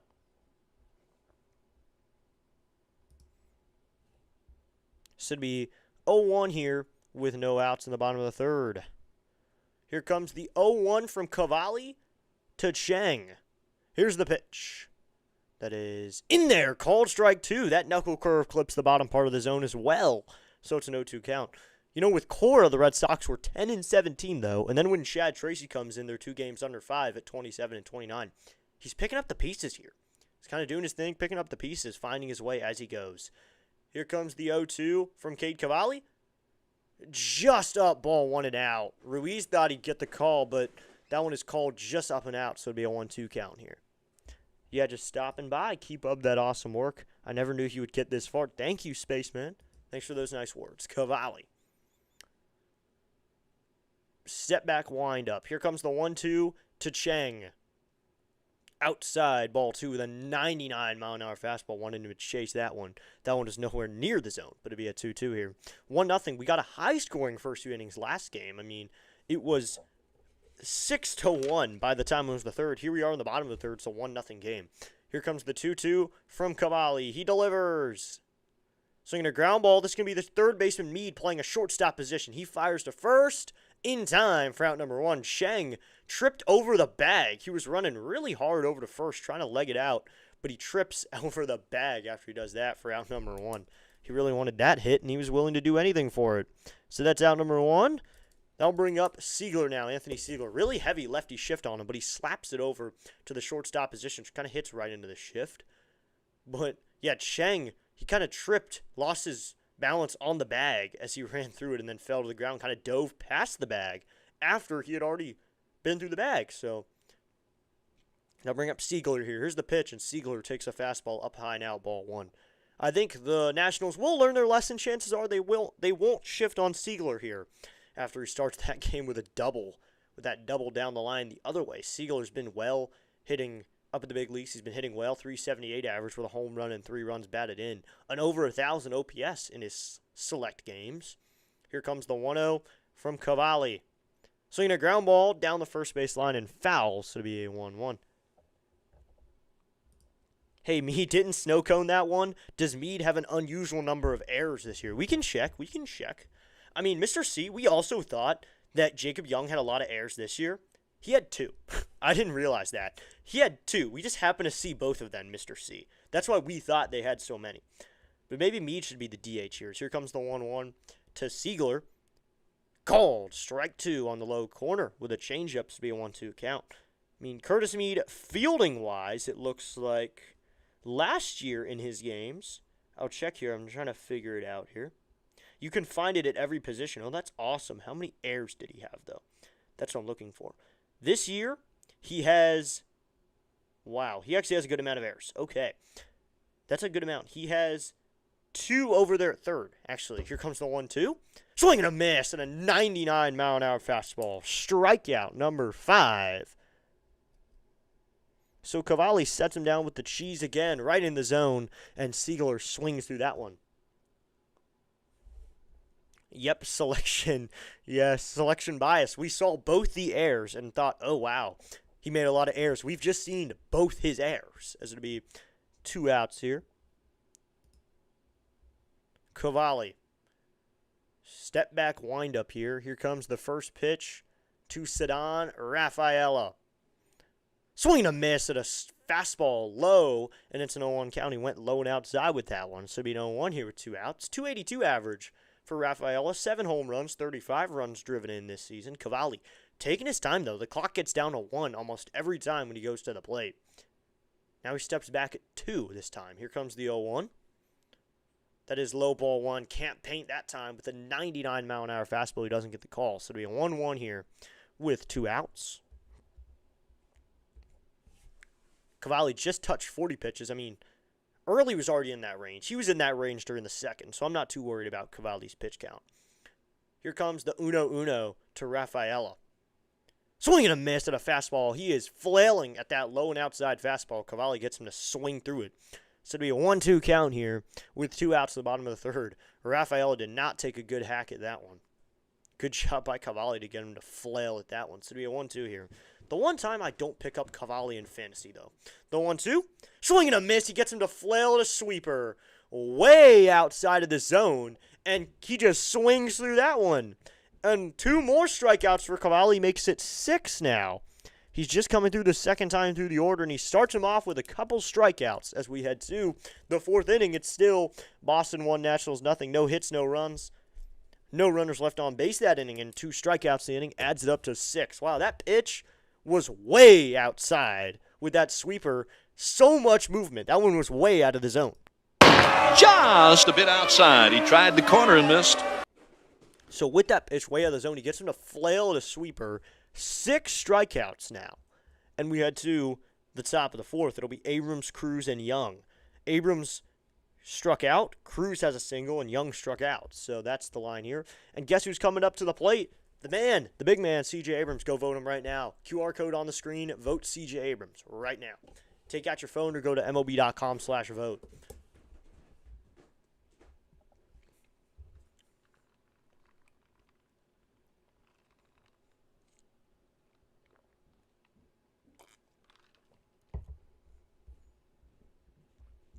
So we head to the top of the 4th, everybody. Maybe Early will be back out there for a 4th. This is the time to get to him, though. You got to get to him. You really got to get to him in this situation. But I'm giving you guys time. Be sure to go vote him. Those are the numbers. The numbers don't lie. That is the one thing that a lot of people should know is the numbers don't lie. And right there, you see the numbers. And they're not lying to you. Those are the real numbers. Voting ends Thursday at noon. You can only vote 1 time a day now. I think I got in 4 votes yesterday, though, so I'm going to have to go back and vote a few times tonight and then vote again tomorrow. So I'm going to have 9 votes by the time we're done because it's shorter voting. I'm still going to have 9 to 12 votes in, and I'm telling my entire family to vote for him. It takes nothing. It costs nothing at all. So you head to the top of the 4th inning. It looks like there's a good amount of Nats fans, though, at the stadium. Some good Nats jerseys around the stadium. Once again, Boston, not a too hard trip for Nats fans. Early will start the 4th inning here. Into the line. First pitch to C.J. Abrams. And Abrams swings and fouls this one off. It's an 0-1 count. I mean, yesterday we were campaigning for Abrams heavily, and he had an RBI double. 2 of the 3 RBIs we'd have the entire game. So it's not like this is cursing them. And I mean, Abrams hopefully stays productive through the second half. I'd love Abrams to be in MVP talks by the end of the season. He's definitely not going to win, but he's put him in talks. The 0-1 is low with a changeup, so it'll be a 1-1 count. Don't even have him win or anything. I just want him to be in the conversation. That'd be awesome. Just put him into the conversations. As it'll be a 1-1 here. Early into the line. Here's the pitch to CJ. Abrams takes the slider that clips the outer part of the zone. It's a 1-2 count. We'll be probably live for the All-Star game. Probably do some events around it as well. By that time, we'll be covering football probably a little more heavily. Put out some videos there before preseason. As we a 1-2. Early into the line. Here's the pitch to Abrams. Outside ball to the sinker. So it'll be a 2-2 count now. Hope everyone likes the jersey we got on today. The blue alternate with the red, white, and blue Nats jersey, and then the blue hat we were wearing yesterday. Here comes the 2-2 to CJ. Abrams takes a sweeper that doesn't quite sweep back into the zone. It still stays inside. This would be 3-2 here. Rare the Nationals have 0 runs as they do here in the 4th inning. They usually get some runs on the board earlier. I love it when the Nationals really show off their offensive skills. They just aren't right now. The 3-2. Abrams sword swing on a slider. That was not in the zone, and Abrams swings at it. He was just taking a bad hack that time. Abrams was desperate. That's strikeout number 5 for Early, and Abrams is 0 for 2 on the day. I mean, 2 guys, Abrams and Wood, who are prone to striking out. That time, a sword swing on a slider inside. So 1 out here. That'll bring up DC now. Dylan Cruz with a knock in today's game, and he has a stolen base. Early shakes off here. Shakes off again, so he doesn't like what the catcher's putting down. Now he goes in the wind. Here's the pitch to DC. And Cruz takes a changeup right in there, called strike 1. I think a first pitch changeup or a first pitch fastball, if you get either or, chances are that's the best you're going to see, though, is going to be the first pitch fastball. The 0-1 to Dylan Cruz. And Cruz fouls his sweeper off, and it's an 0-2 count. So Cruz is showing he can hit the changeup, though. Or he can just hit the sweeper. Let's check the like count right here. Haven't checked it all stream. I'd like to be at least 6 likes. How about that? 6 likes at least. I mean, that's setting the bar low, but also low expectations. As it being 0-2 here, we got a few people in the chat already, and we got 6 likes. Let's go. So we hit 6 likes at least. That's awesome. So to be a 0-2 here. Here's the pitch from early. He delivers, and Cruz swinging a ground ball into center. Ooh, Cheng grabs that one. He fires to first. Not in time. Gets away from the first baseman, but Cruz will stay at first. So Cheng made the play in the hole. He makes a diving play and then gets up and fires it to first, but Cruz was already there anyway. And the throw gets away from the first baseman. So that should be a hit, though. They'll probably give him credit for a hit. This will be a 2-knock game for Dylan Cruz. Keep notching the base knocks. So they're going to give him a single here on the ground ball to the shortstop, Cheng. So now bring up Jacob Young here with 1 out and a runner on first. Yeah, Cruz was there anyway. He would have been there anyway. Good play there by Cheng, though. Playing it in the hole, diving, and then still making the throw. Early set at the belt. Here's the first pitch to JY. And Young takes a sinker, low ball, 1. It'll be a 1-0 count now. 1-0 here with 1 out. 220 average for Young. 8 home runs, 30 runs driven in this year with that .633 OPS. I mean, a few points off his batting average, but what we get out of it is about 5 extra home runs, so I'm pretty fine with that, driving in more runs as well. Here comes the 1-0. And Young swinging a ground ball at Cheng. He's going to flip it up to the second baseman to first. Double play. Another double play. This team just can't hit the ball when there's runners on base. Cheng turns a double play, flip it up to his second baseman. Siegler then went to first, and that's out number 3, and that will end the inning. Second double play turn by the Sox today. Can we stop grounding into double plays, please? That's our second one of the day. Chaparro grounded into 1 last inning, and then Young grounds into 1 this inning. So that's 2 double plays on the game. We'll head to the bottom of the 4th. 1 hit in the inning, no runners left on base. We're not even stranding runners. We're grounding into double plays now. We can't hit when there's runners on base. We're going to need a solo bomb then if we want a prayer at scoring. As we head to the bottom of the 4th, it'll be Abreu, Contreras, and Duran. It's really annoying when you have all this and this number 1 offense in the league, and we're falling because the Red Sox are beating us. A team 9 games under 5. And this team is at 500, and the Nationals just can't do anything about it. And the Nationals have the toughest strength of schedule. And here's the problem we have. We don't lose to the Braves. We beat the Braves. We could have beat the Phillies. We could have swept the Phillies if we didn't have a few pitches didn't go our way. We could have swept the Phillies. We did beat the Braves in a series. We beat the Rays in a series. We beat the Cubs in a series. All these good teams. We get swept by the Marlins, and now the Red Sox are beating us in Game 2 of a series that they're winning the series in. Important part about being a good team is you got to beat the non-good teams anyway. You can't stoop down to their level. We are playing down to the Red Sox right now. This team, the Nationals, are playing where they can't get hits. They have 3 hits on Conley early. I mean, 3 lefties, though. If they face another lefty tomorrow, that would not be good. Let's check the pitching matchup real quickly. I know we're bringing awesome Andrew to the table. It would be really nice for Andrew to step out of his comfort zone, maybe go 5 innings tomorrow. That'd be really nice because we are going to need the pen, though. It would be Alvarez and Tole. Peyton Tole will take the mound. He is a lefty. Oh, how fun. A lefty with a sub-3 ERA. Win streak is now at 5 for the Red Sox, though, as they beat the Nationals yesterday to be a lefty matchup with Alvarez and Tole. So it's sad the lefties aren't getting their starts this week then. I mean, Louis is not going to get to perform at the level he wants to. Here's the first pitch from Cavalli. That's inside, ball 1 to Wilyer Abreu. It's a 1-0 count. The lefties aren't going to get as many touches because Butera loves to play the matchup, and I like that about Butera. He understands the matchup. A lefty against a righty is better than a bad lefty against a good lefty. I mean, that's obvious, but here comes the 1-0 from Cavalli. He stepped back lines. Here's the 1-0. Swinging a miss at a sinker, and it's an 0-1 count, or a 1-1 count. Gets him to swing at a 98-mile-an-hour sinker. So that'll even up the count all up at 1-1. 1-1 here with no outs in the bottom of the 4th inning. Nationals could use 5 out of Cavalli here. I mean, he went, I think, 6 in his last outing. 6 scoreless innings against Philly. Here comes the 1-1. Swinging a miss at a fastball at 97 miles an hour. He swings through a fastball in the zone. It'll be a 1-2 now. 1-2 or no outs at bottom of the 4th inning. Red Sox 1, Nationals, nothing. Cavalli steps back onto the rubber. Steps up to the plate. Abreu, ready to go to be a lefty-righty matchup here. Here's the wind, the pitch to Abreu. Swing and a miss at a knuckle curve in the dirt. Ruiz will fire it over to first as it was in the dirt. Chaparro's there to cover. Strikeout number 7, so he's striking out over half a dozen. He's now at 7 strikeouts. Cade Cavalli is settling in strikeout fashion. He goes to the curveball in the dirt, and Wilyer Abreu cannot hit it. He has no prayer at hitting that sweeper. Wow, goes into the dirt too. Out number 1, and that'll bring up now Wilson Contreras, who reached on an error his first time up. He's over 1 on the day. Is not given credit for a hit. It was an error by Curtis Mead. So that does prove that run is earned. Back in the first, here comes the pitch to Contreras.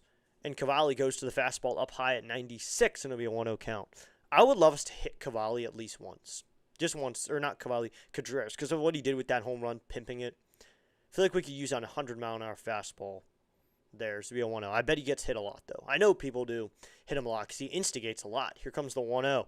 That's in the dirt ball, too, the sinker, and it'll be a 2-0 count. He gets into instigations a lot. He gets into problems with other teams a lot.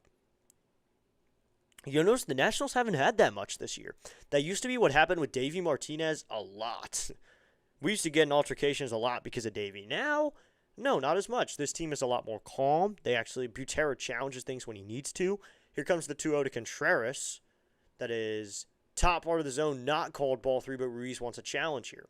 So he is going to challenge here on a 2-0 pitch. Let's see. I think that touched the top part of the zone. We'll get a challenge here. It was called a ball. Ruiz challenged it. Here's the pitch. And it's a strike. Let's go.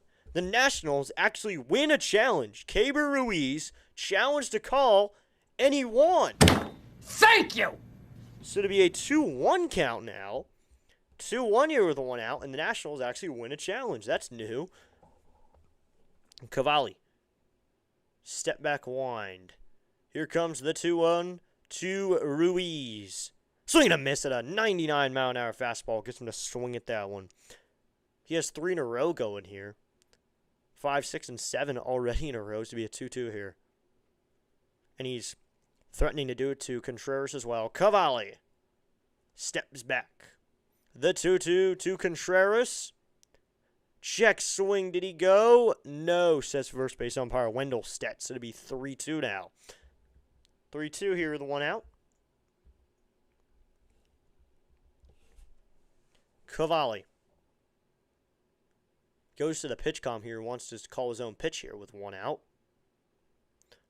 Contreras up to the plate here with 1 out. Cavalli steps onto the rubber. It'll be a 3-2 here. He takes a step back. Here comes the 3-2 to Contreras. Called strike 3. Right in the zone. 4 strikeouts in a row. Contreras. Cavalli's yelling at Contreras here. Something's about to get started. Contreras yelling at Cavalli, and Cavalli's yelling back. So strikeout number 8. Oh, Contreras is running at him. Oh, and Contreras is held back. The benches have cleared, and a fight is starting. Wow, someone is hit. Miles Michaelis and Wilson Contreras are going at it now. Everyone is fighting. The benches have cleared. Wow, this is crazy. Miles Michaelis was the one to hold back Cade Cavalli. Now a coach here will hold back Cavalli. Cavalli was saying stuff to him. It is still going. Contreras wants a piece of someone here. Something is happening. Cavalli is still talking to the umpire. Wilson Contreras has to be restrained back by Ruiz, Duran, and so many more. Contreras, this is the second night in a row. Real altercation starting here. Contreras started charging the mound. So strikeout number 8 for Cavalli, but that could be the last batter he sees. So that's 4 in a row for Cavalli, strikeout number 8 on the day. But the benches have cleared, the bullpen's cleared, everything got cleared up. Contreras is being held back aggressively by his team and Ruiz. And coaches are out here talking to him. Cavalli is talking to him. I wonder what happened here. I'd like to know, but I only have one view here. Something's going on because the entire field is cleared. Butera's looking around, he looks like he's trying to find guys who are on his team. So Contreras is being taken off the field. Cavalli was ready to go. Cavalli was ready to fight.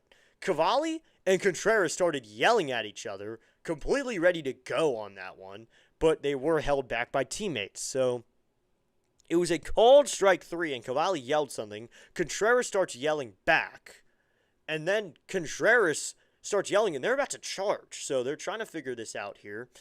I think one of them's going to have to leave because if both of they stay in, something's going to happen. So I think Cavalli's getting ejected here. I think Cavalli's out of this game. Contreras is going to leave. Or Contreras is at least on the bench here. Is Cavalli leaving? Looks like Contreras is taking off his jersey, though. Still staring out at Cavalli here. Sorry I missed your message, Mr. C, trying to see what's going on here. Cavalli is sweating. Looking up here, what just happened?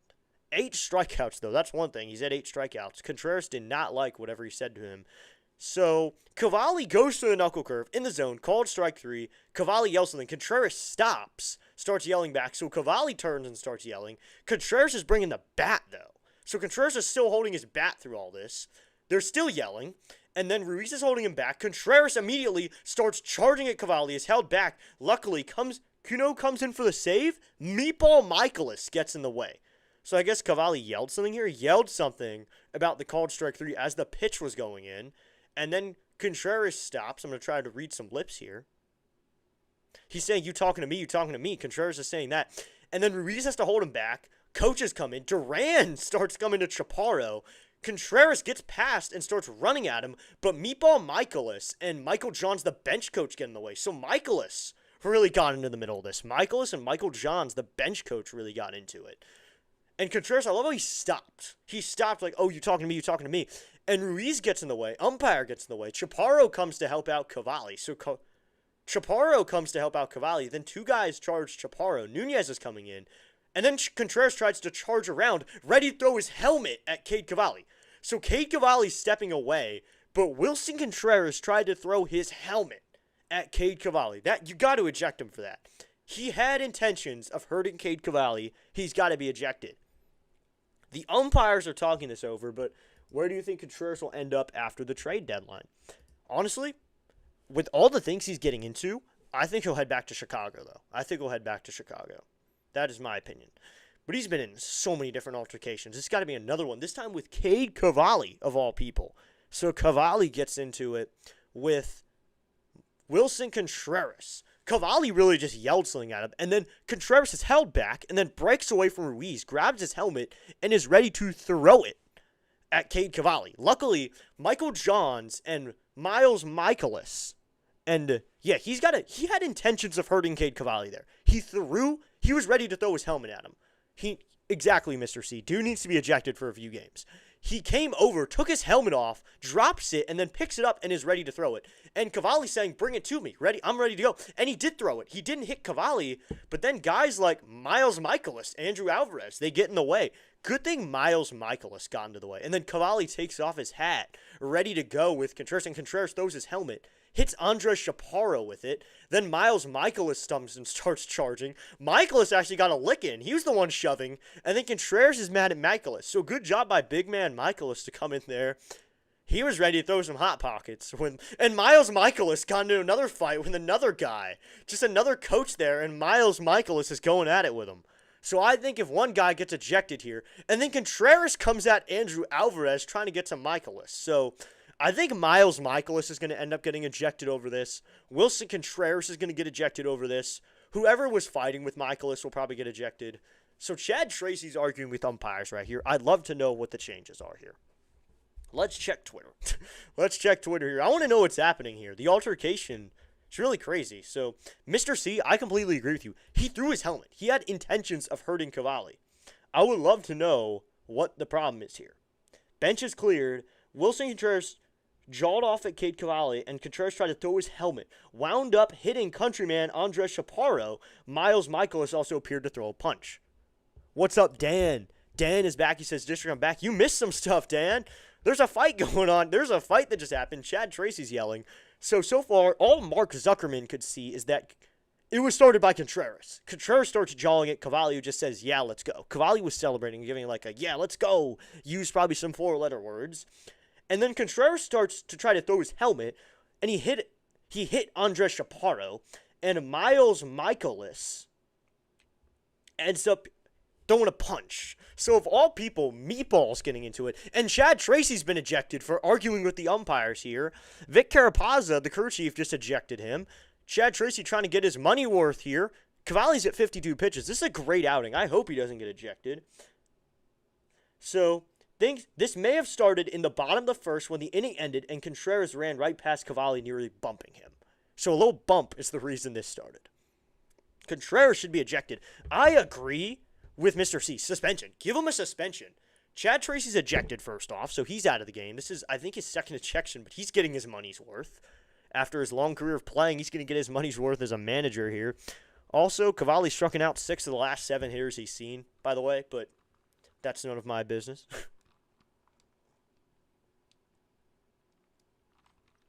So here's the thing. I think Contreras should be ejected. I think Michaelis should have to leave the field. I think we can agree with what happened with... I didn't realize Michaelis threw a punch, so I think Michaelis should be ejected as well. I think people can agree on that. But looking here for any updates, Cavalli's throwing pitches here, so Cavalli's going to stay in the game. So, looks like Butera's talking to Vic Carapazza here. No updates just yet. Nothing too much going on. But all we know right now is Chad Tracy's ejected. He's trying to get his money's worth here, though. So, I would really like to know what they're doing. So, I think it was Wilson Contreras on throwing his bat. Nice blow-by-blow of the dust up. Thank you. So I think Contreras is out of the game. Butera's talking. Thank you, Big Pud. Tried to describe it as best as I could. I should be a boxing analysis guy. Boxing analysis. Oh, and he jabs. That'd be really fun to do. But 6 of his last 7 have been struck out here. While we wait, now we take this time out. DC Sports is here. What's up, DC Sports? He said, yo, my bad, guys. Sorry I'm late. You're good, DC Sports. Thanks for tuning in. I'll go to the screen for now. Nothing wrong with Abrams. Looks like Meatball's been ejected. He's tipping his cap to the fans. Meatball Michaelis has been ejected from this game after he starts throwing punches. So, good job by Meatball. And he tipped his cap to the crowd. Looks like Cavalli's going to stay in the game. Or is he coming off the field? I think Cavalli's... No way. You cannot eject Contreras and not Cavalli. You have to eject both of them. But I'll leave it. I'll go back to here now. But you cannot eject Contreras. Are they really ejecting Cavalli? You cannot do that. So Miles Michaelis has been ejected. I don't know what else we're getting here. I'll check Mark Zuckerman's page. I'd like to know what Zuck says about this because he can give a good report. But it should be multiple ejections. But of all people, you got to eject. So... You got to eject Meatball. Or you ejected Meatball. That was a given. But, because he punched someone. He threw punches. He was protecting his guy, though, because there was altercations going on. Has he been ejected? Contreras didn't get ejected? Yes, leave the ballpark. He's out. So Contreras has been ejected. Wait, is he ejected? Tell me if he's ejected. Please tell me he's ejected. Why is he not leaving the field right now? So Contreras is still walking around. Meatball, of all people, has been ejected. Cavalli's still in the game. I want to know if Contreras has been ejected, though. As here we go, everybody. ESPN and MLB are kind of useless here, but stepping up is going to be Jarren Duran now. Wow, could run kind of a blow-by-blow. Should be a boxing announcer, but here we go. Cavalli's going to stay out there. I bet he's even more electric now with 2 outs. Zuckerman hasn't posted anything just yet. Looks like Wilson Contreras, Chad Tracy, and Meatball have been ejected, and Cavalli's still on the mound. Here's the first pitch to Jarren Duran. Low ball one with a sinker. DC Sports says what? Oh, yeah. There's a fight just earlier now. Miles Michaelis. So, Cavalli was jawing off. I'll give you guys an update at the end of the inning, but Cavalli jaws off, and then a bunch of people get into it, and Miles Michaelis is one of the ones getting ejected. He tipped his cap. Cavalli and Contreras got into it. Here's the 1-0. Swinging a slap fly ball. This one is going to be me checking over on it, but it will get out of play, so we'll do a 1-1 count now. 1-1 here with 2 outs in the bottom of the 4th. So after that short WWE matchup, we're here for boxing. But after that short WWE, we're back for baseball. 2 outs here. And Jarren Duran up to the plate. It'll be a 1-1 to him for 2 outs. I'll give you guys a rundown at the end of the inning. But really, I'll talk about it here. Cavalli kind of mouthed off after the strikeout. I think he said, like, oh, yeah, let's go. And Contreras is saying, you talking to me. And here comes the 1-1 to Duran. Swinging a ground ball. This is going to be the second baseman, Nunez, on the chop. He will fire to first in time for the out. Cavalli's definitely going to be fired up after that one. So Cavalli has 8 strikeouts through 4 innings. and he gets Wilson Contreras ejected. So through 4, everybody. It's the Red Sox 1, Nationals nothing as we head to the top of the 5th. I'm going to have to listen to Locked On Nationals tomorrow to hear a full rundown. I mean, I was here to watch it, but I'd like to hear his take. He's a good host, Ryan Clary. He works for 106.7 The Fan, but he gives good analysis. So here we go, everybody. A rundown. Wilson Contreras strikes out looking on a knuckle curve right in the zone. Very easily a strike. And the thing is, Cavalli says, like, yeah, let's go to the plate. He goes like, yeah, let's go, and says something like that. I couldn't tell what he said. And Contreras stops and says, like, you talking to me, you talking to me. And Cavalli says, yeah, I'm talking to you, something like that. Contreras starts more mouthing. Ruiz is holding him back. By this point, the benches are starting to clear. And by the time the benches have cleared, Miles Mikolas is out there. I'll point that out now. But Miles Mikolas is out there already. After the benches have really cleared into a pile, Cavalli starts mouthing off more at Contreras. So Contreras charges at him, fires his helmet at him. He had the intention of hurting him. I think he should be suspended. I agree with Mr. C. He should be suspended. Mikolas ends up getting involved. So Contreras throws his helmet. He ends up hitting Andres Chaparro. He's okay, though. Miles Mikolas gets into it with a coach, and Mikolas ends up shoving, throws a few punches. So Mikolas gets ejected. Chad Tracy has been ejected, and Wilson Contreras have been ejected. So that's all so far of the ejections. I feel like there may be some to follow.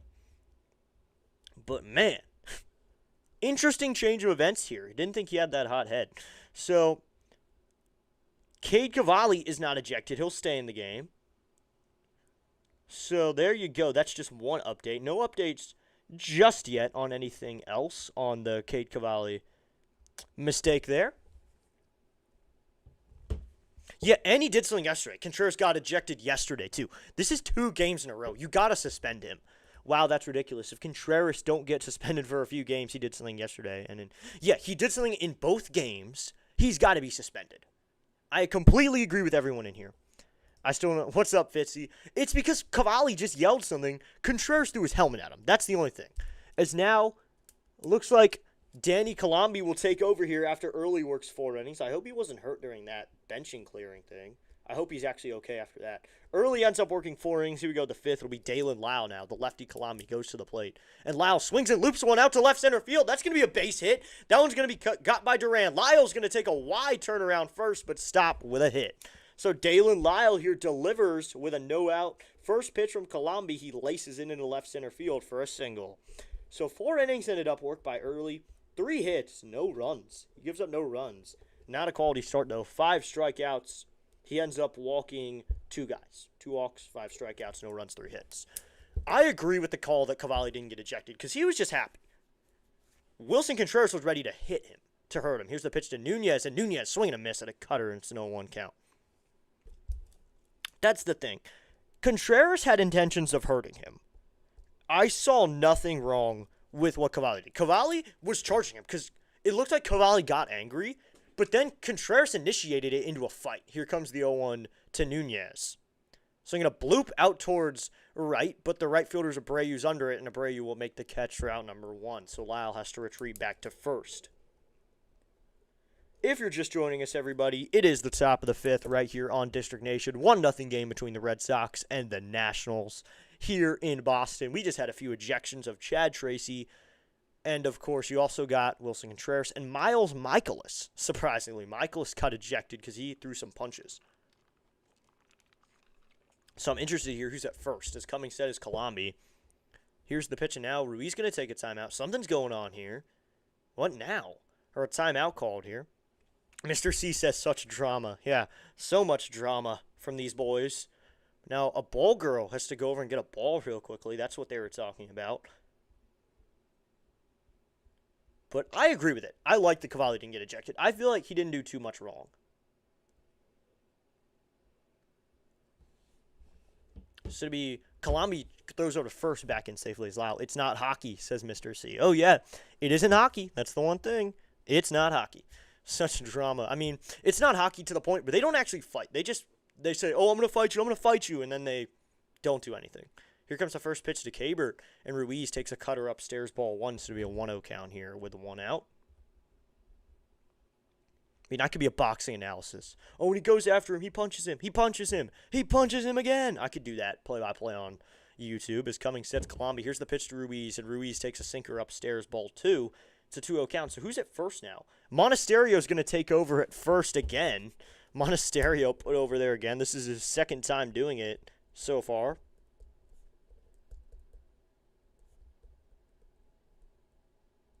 Here comes the 2-0, and Ruiz takes a cutter in there, called strike 1. It's a 2-1 count.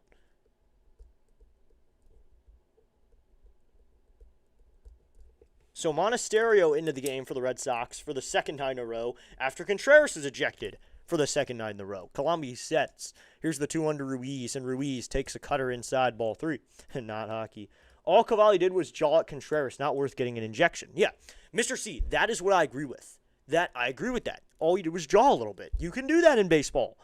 And Contreras decides he's going to throw his helmet at him. A few minutes later, here's the 3-1, and Ruiz takes inside and low, ball 4. So Ruiz takes a walk. But Miles Michaelis tipped his hat to the crowd before he left. And I feel like the Nationals got behind him, too. The Nats stood up and started cheering. It's going to be James Wood. Well, early is out early. Let's take this pitcher. Yep. Let's take to this guy. Colombi on the mound for the Red Sox here with 1 out, and James Wood up to the plate, 259 average. Wood really wasn't involved. I mean, he's the DH in today's game. Just kind of stepped down and hung out. He's probably the guy who stayed up in the bullpen or stayed up on the bench. Here's the pitch. Wood takes a fastball outside, ball 1, but the catcher, Narvaez, wants a challenge. I think this one may get overturned. I think that may clip the outside part of the zone. We'll see as the ABS loads up here. Ready to go here. Narvaez, the one initiating the challenge. The pitch on the ABS, and it's a ball. So that one's outside, and the Red Sox fail a challenge. It stays a 1-0 count. The Red Sox fail. And to Narvaez. Thank you! So 1 out here when the 1-0 count to Wood. The Red Sox down to 1 challenge. Here's the pitch. Wood takes a cutter low, ball 2. We'll be in Phillies territory this weekend. Which games are you calling Friday through Sunday? I think I'm probably going to call. I think I'll end up calling Friday and maybe Sunday. I don't know about the July 4th game, but I should be able to. It's 11:30. Here's the 2-0, and Wood fouls this one off his foot. It's a 2-1 count. I think I should be able to call all 3. But it's cool that you're going to be in Philly territory. Apo taco time. Yep. Time for some tacos. It's Taco Tuesday. So we 2-1 here with 1 out.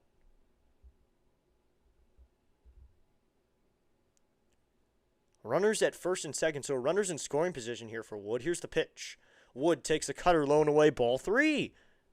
So Wood either is going to get a juicy pitch here to hack at, or he's going to take a walk, which would be really nice, or he just takes another strike. But I choose to think he only has 2 options, and that green monster looking very big right now. It'll be a 3-1 here. Coming set is Colombi. Here's the pitch to James Wood. Wood swinging a foul off on a cutter, and it's a 3-2 count. So it'll be 3-2 here with 1 out. Top of the 5th, everybody. It'll be a 3-2 here. Colombi comes set. Here comes the 3-2 to James Wood. Swinging a line drive into right field. That's a base hit. It deflected off the second baseman. Lyle's coming home. The throw is going to be into second. Runner to third, and he's out there. So trying for third was Ruiz. So he's out there, but that scores a run, and this game is tied. It's now the Nationals 1. The Red Sox 1. James Wood delivers with a base hit. James Wood continues to rake now. That's a base knock. Wow. Deflects off the second baseman. Ruiz tried for third, so that's where the throw went. But there you go. Yes. James Wood delivers with an RBI single, and this game is tied. An RBI single cut down at third is Ruiz, though. He tried for third. 9-4-6 on the putout. They went to second, first, and then third, so 9-4 or 9-4-5 on the putout.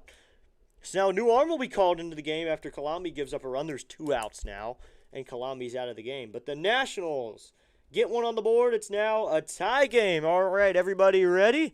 Let's do it. Yes. N-A-T-S, Nats, Nats, Nats, woo! So it's now tied at 1, everybody. We take a lot of ribbing on the shore when we wear our Nats gear.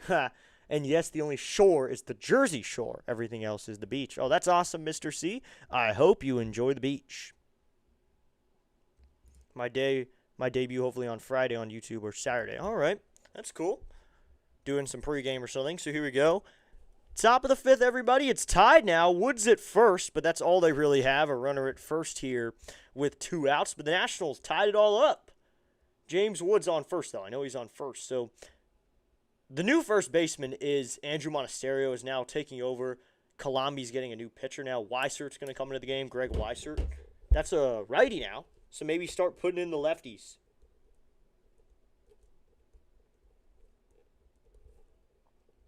So Colombia ends up working 2/3 of an inning as Weissert takes over.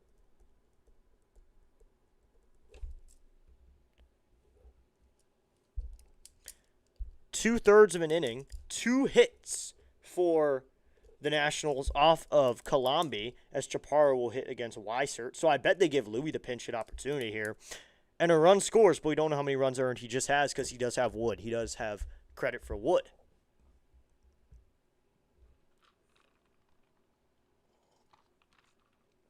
Two outs here, everybody, and a runner at first, but the Nationals get one back. So Louis is going to pinch hit here. As I thought, they're going to pinch hit Garcia Jr. So Luis Garcia Jr. is going to pinch hit for Chaparro here.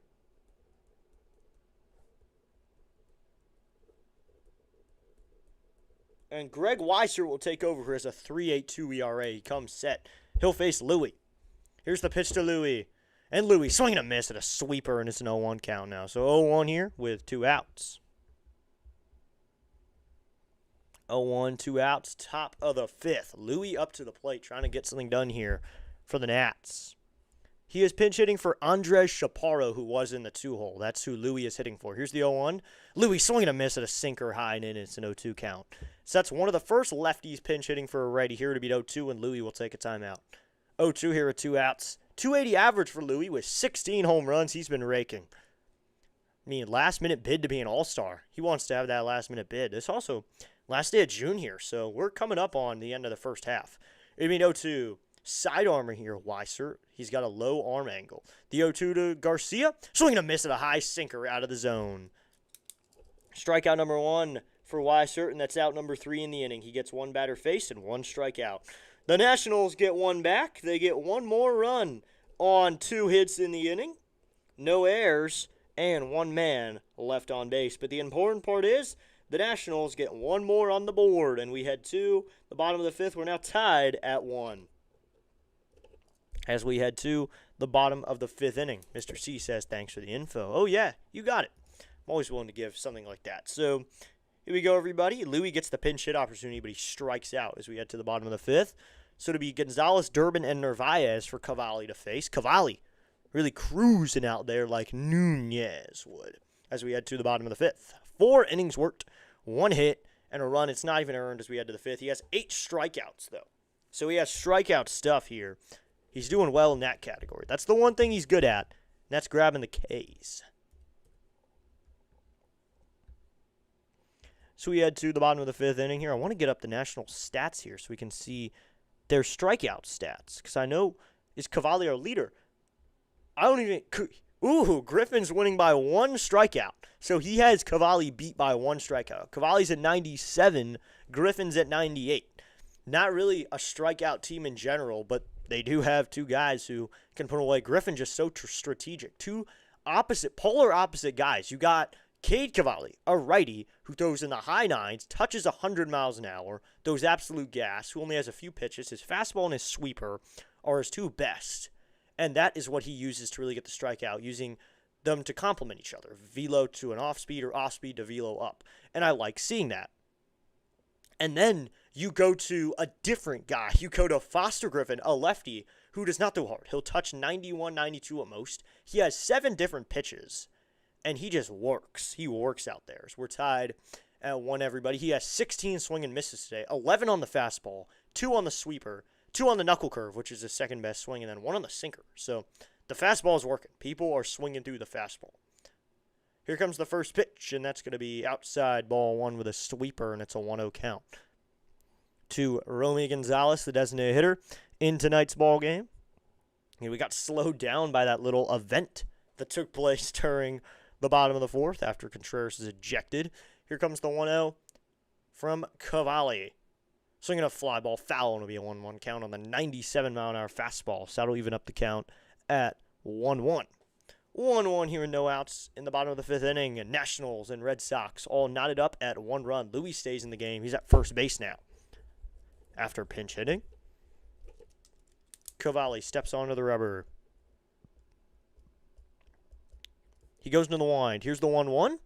Called. Strike 2 on a fastball on the low and inside corner. And so 1-2 count. I'd love Cavalli to hit 10 strikeouts right about here. Thing is, last outing against the Phillies the past week, he had 7. Maybe hit a dozen right here. Cavalli, an interesting path to where he is now. 2022, he makes his debut. And that was just an interesting game because Cavalli made his debut. He got to first pitch, and then he comes back in 2025. As here comes the 1-2 from Cavalli. Swinging a jams him on a 98-mile-an-hour fastball. Gonzalez just barely fouls that one off. He makes his debut in 2022, then sent back down to the minors due to injury. And he's put on the 60-day.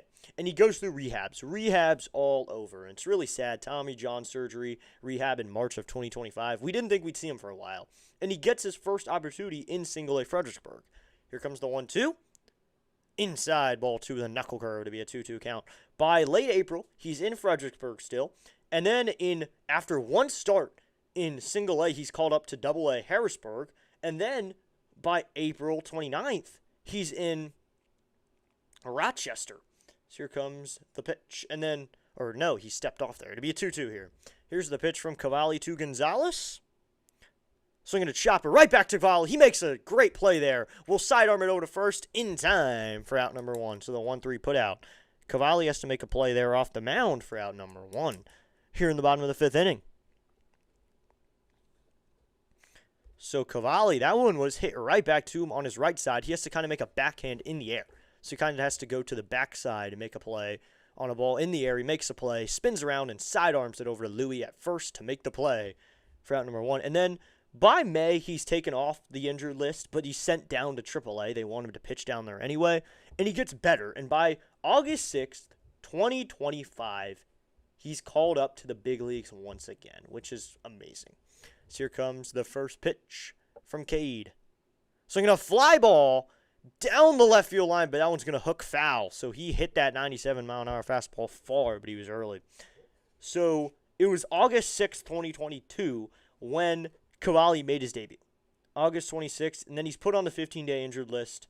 On August 31st, he's put on the injured list. And he doesn't come back till August 6th, 2025, and here he is now, cruising out there. Here comes the 0-1.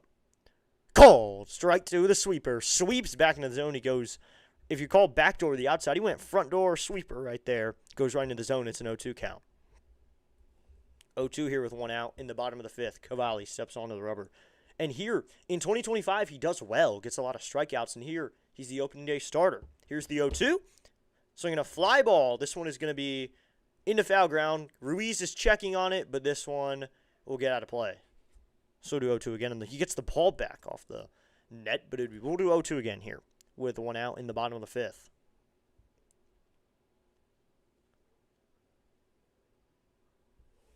Come on, Cavalli. Oh, yeah. Let's go, Picasso Cavalli.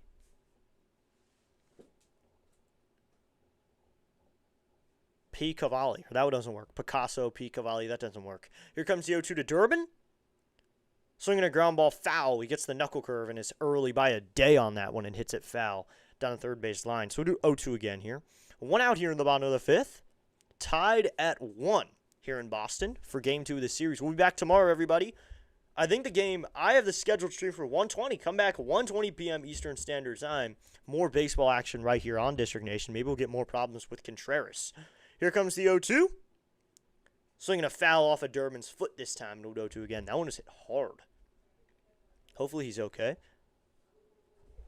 Let's go Picasso. Yes, let's go Picasso. But we'll be back tomorrow at 1:20 p.m. is the start of the stream. Come back for afternoon baseball instead of evening baseball like this. Enjoy Wednesday afternoon baseball. Here comes the 0-2 from Cavalli. He delivers. Check swing. Did he go? No. So it'll be a 1-2 count on that knuckle curve lone outside.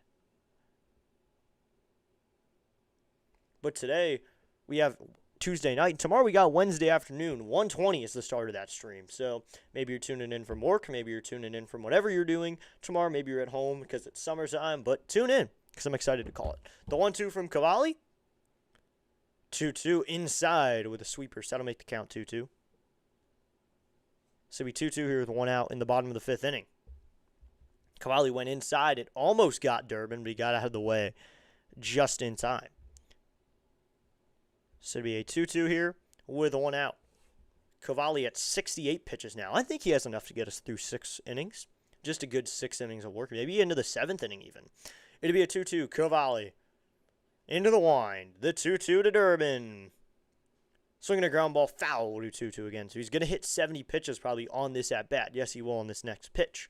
He'll be at 70 pitches. He's throwing so far the four-seamer, the sweeper, and the knuckle curve. And the only one he threw differently was a sinker on pitches 5 and 8. Everything else has been the knuckle curve, four-seamer, or sweeper. Then a couple sinkers as well. I mean, the sinker is just kind of mixed in. His hardest pitch, though, the 100-mile-an-hour fastball. You got to love to see it. The 2-2. Swing and a miss at a inside sweeper. Front door sweeper goes inside on him. Strikeout number 9. Sweeps just into the zone, so it looks like it's coming at him at first. And he swings through it as it jumps right back into the zone. Strikeout number 9 for Cavalli, and that's his second one of Duran on the night. Cade having some Cavalli type of outing here. Striking out guys. So 2 outs here, and that'll bring up Carlos Narvaez. Cavalli into the wind. Here comes the pitch to Narvaez. In there, called. Strike 1 with a fastball at 94. Cavalli is cruising now. So far, he's facing the 8th hitter of the order. He's struck out 5 of the 7 he's seen now, second time through the order. Into the wind. He struck out 4 of the first 9. Here comes the 0-1. Swing and a miss. And a 98-mile-an-hour fastball in the zone, and Cavalli is feeling it now. And that first inning run even isn't his fault. That's an unearned run. So he's cruising. No earned runs, and he's through 4 2/3. Whatever works for you, Cade. This will be 0-2 here. Cavalli takes to the mound. It'll be an 0-2. Cavalli, step back wind. The 0-2 to Narvaez. Swinging a bloop out to center, but Jacob Young taking a few steps in. Now he's under it, and Jacob Young makes the catch for out number 3. 5 innings of one-hit baseball here for Cavalli. He has not lit on a base runner since the first inning. It's been 1, 2, 3 ever since. We are through 5, everybody. We'll head to the top of the 6th inning. We are still tied at 1, everybody, as we head to the top of the 6th inning.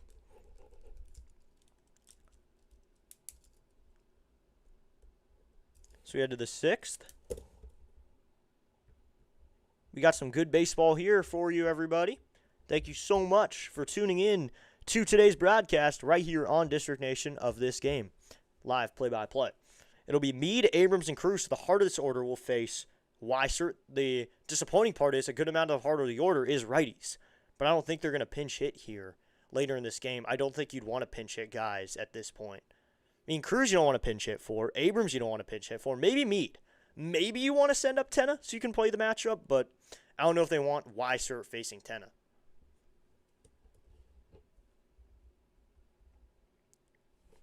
Here we go, top of the 6th inning, everybody. We are through 5 here from Boston. We haven't done it much just yet, so let's go around the house. MLB around the house, check up some scores around the league. Looks like the White Sox are beating the Orioles 9-3 at Camden in the middle of the 7th inning. They're stretching over there. Guardians beating the Rangers 4-2. And that's in the bottom of the 9th inning. Wow. The C's are checking out for the night. Too bad because this is a good game with some real drama. Good production, as always, DN. Thank you so much, Mr. and Mrs. C's. Thank you so much for coming in, both of the C's, for the night. I will see you both soon. I hope to see you on a stream at some point.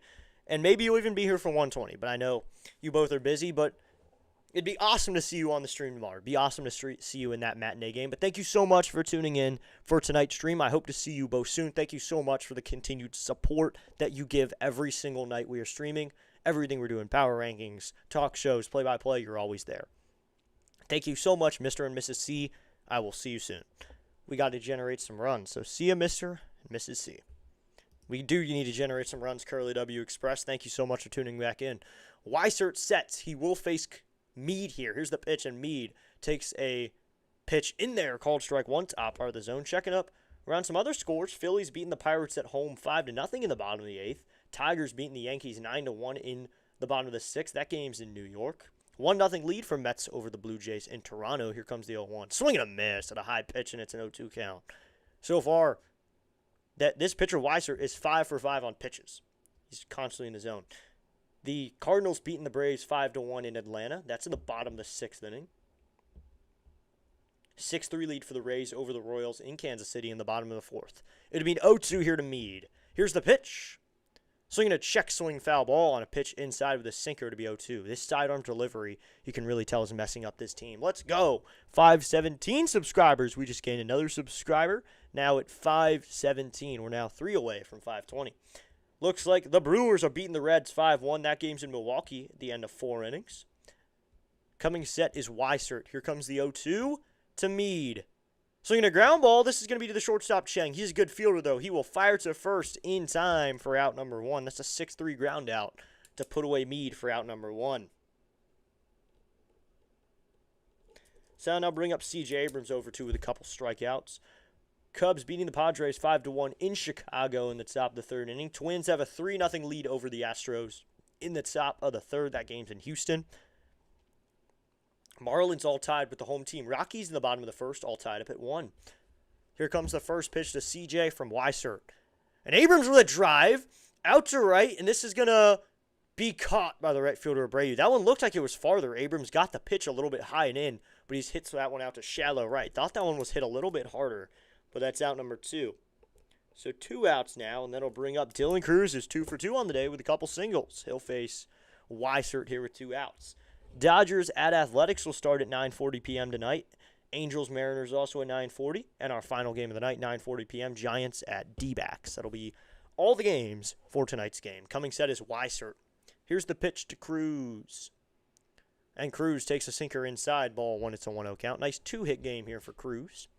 Just a couple knocks for this DC team. You gotta love it. Weissert comes set. Here comes the 1-0 to Big DC. Here comes the pitch. And Cruz swinging a foul off on a sinker inside. So that'll even up the count at 1-1. 1-1 with 2 outs, everybody. Top of the 6th inning. Looks like the Nats are heavily winning in the poll here. Let's go. 71% say Nationals. Let's go. Gotta love it when the Nationals win in the poll. So it'll be a 1-1 here. Weissert sets. He waits. Now here comes the 1-1 to DC. And Cruz swinging a miss at a sinker low in the zone. It's a 1-2 count now. Yeah, Greg Weissert just mowing us down right now. We cannot hit him. DC Sports says, let's go, DC. Let's go. Let's go, DC. Let's go, DC3. Coming set now. Or excuse me, Weissert just goes to the shuffle position now. Now from the stretch, he comes set. Here comes the 1-2 to Cruz. And Dylan takes a fastball down low, ball 2 with a 92-mile-an-hour fastball. So it'll be a 2-2 count now. 2-2-2. Deuces here in the top of the 6th inning of the game. All knotted up at 1. Coming set is Weissert. He waits. The 2-2 to Cruz. Swinging a fly ball. Hit out to left. Going back to the left fielder, Duran. Onto the track. And he makes the catch in front of the track for out number 3. Cruz just barely didn't get enough of that one. That's the green monster, too. So you have to really elevate if you want to celebrate here in Boston, especially if you're a righty. So a 1-2-3 inning here in the top of the 6th. A ground down, a couple flyouts. We will head to the bottom of the 6th. We are still knotted at 1-1 as we head to the bottom of the 6th here in Boston. Here you go, everybody. I'll go over here, though. Be sure to vote for C.J. Abrams for All-Star. He's been doing great lately. You got to vote for him. I mean, the other option is Mookie Betts, and we know Abrams is better than Mookie Betts. As a fan base, we need to come together and vote C.J. Abrams. That is my opinion, is as a fan base, we got to go vote him. That is just my opinion, though. As a group, as a team. Because we're all Nats fans, or at least the other people in here are Red Sox fans. So it's not like you root for an NL team anyway. So voting Abrams isn't going to hurt you at all. Just throw him on your ballot next time you go to vote for, I think who is on the saving there? I think Rafaela is on the final ballot, so just go vote him. But you got to vote one of them. You got to help out the team somehow. Here we go to the bottom of the 6th inning. Bottom of the 6th we go, everybody. Thank you so much for tuning in to today's broadcast. Be sure to hit that like button, hit that subscribe button as we continue this game. It's always fun to see the C's, though. The C's always coming for every broadcast we've ever done since that White Sox game a couple months ago. They've been coming to every broadcast. Mr. and Mrs. C. And I've been to games with them, so it's been a whole lot of fun to know the C's as we head to the bottom of the 6th inning. Chang, Siegler, and Rafaela for the bottom of the 6th. Pronounced a name wrong there. Looks like Cavalli is going to be back out there. He'll work to the 6th inning. He's been doing well right now. 5 innings, no earned runs, 9 strikeouts. What else can you ask for from Cade, who has been struggling of late, and he's found it a little bit today with 9 strikeouts. I guess that controls. ATS Nats. You can't play that. They didn't score. That automatically started playing. We cannot play that sound effect. Forgot to mute it by the time I came back. So we go top of the 6th. Cavalli into the wind. He'll face Chang here.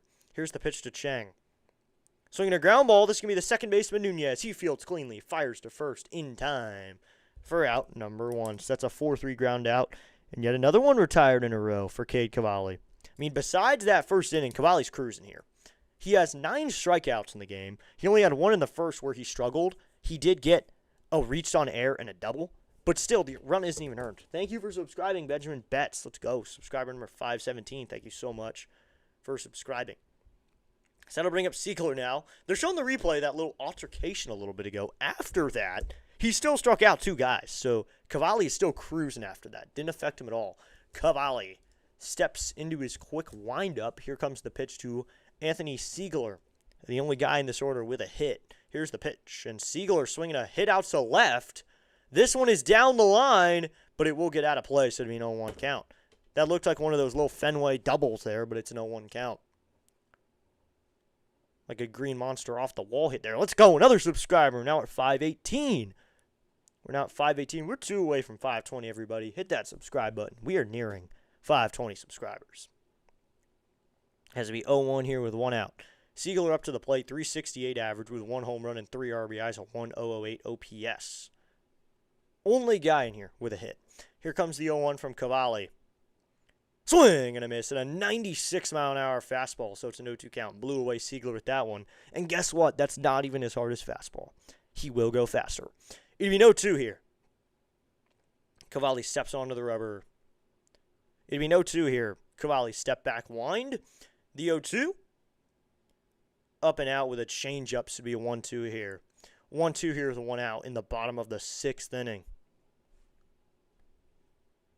Cavalli goes to the rosin bag real quickly. So it'll be 1-2 here with 1 out in the bottom of the 6th. Once again, after this road series, the Nationals will go back home for a 3-series road stand. Or homestand. I keep messing it up. The 1-2. Outside ball 2. They will go home for a homestand. 3 series in 1 homestand, which is rare. You get a 3-series homestand before the All-Star break. They will be back there. And then they head back to the All-Star break. And then they head to the Athletics for that break. And then Colorado as well. It'll be a 2-2 here. Cavalli. Step back wind. The 2-2 to Siegler. Swing and a miss. And a 98-mile-an-hour fastball away out of the zone. And there you go. Double-digit strikeouts for Cade Cavalli. That's strikeout number 10. Cade Cavalli goes out of the zone that time for strikeout number 10. Sets down Anthony Siegler. Let's go. 10 strikeouts for him. Yeah, they play Pittsburgh at home, then Houston at home for 3, and then New York Yankees at home for 3. Then the home run derby in the All-Star game. Then they head over for a West Coast swing to the Athletics and Colorado. Here's the first pitch to Rafaela. Swing and a miss and a sweeper low and away. So those athletic games don't start till 9:40 p.m. I will most certainly be not on the mic for those.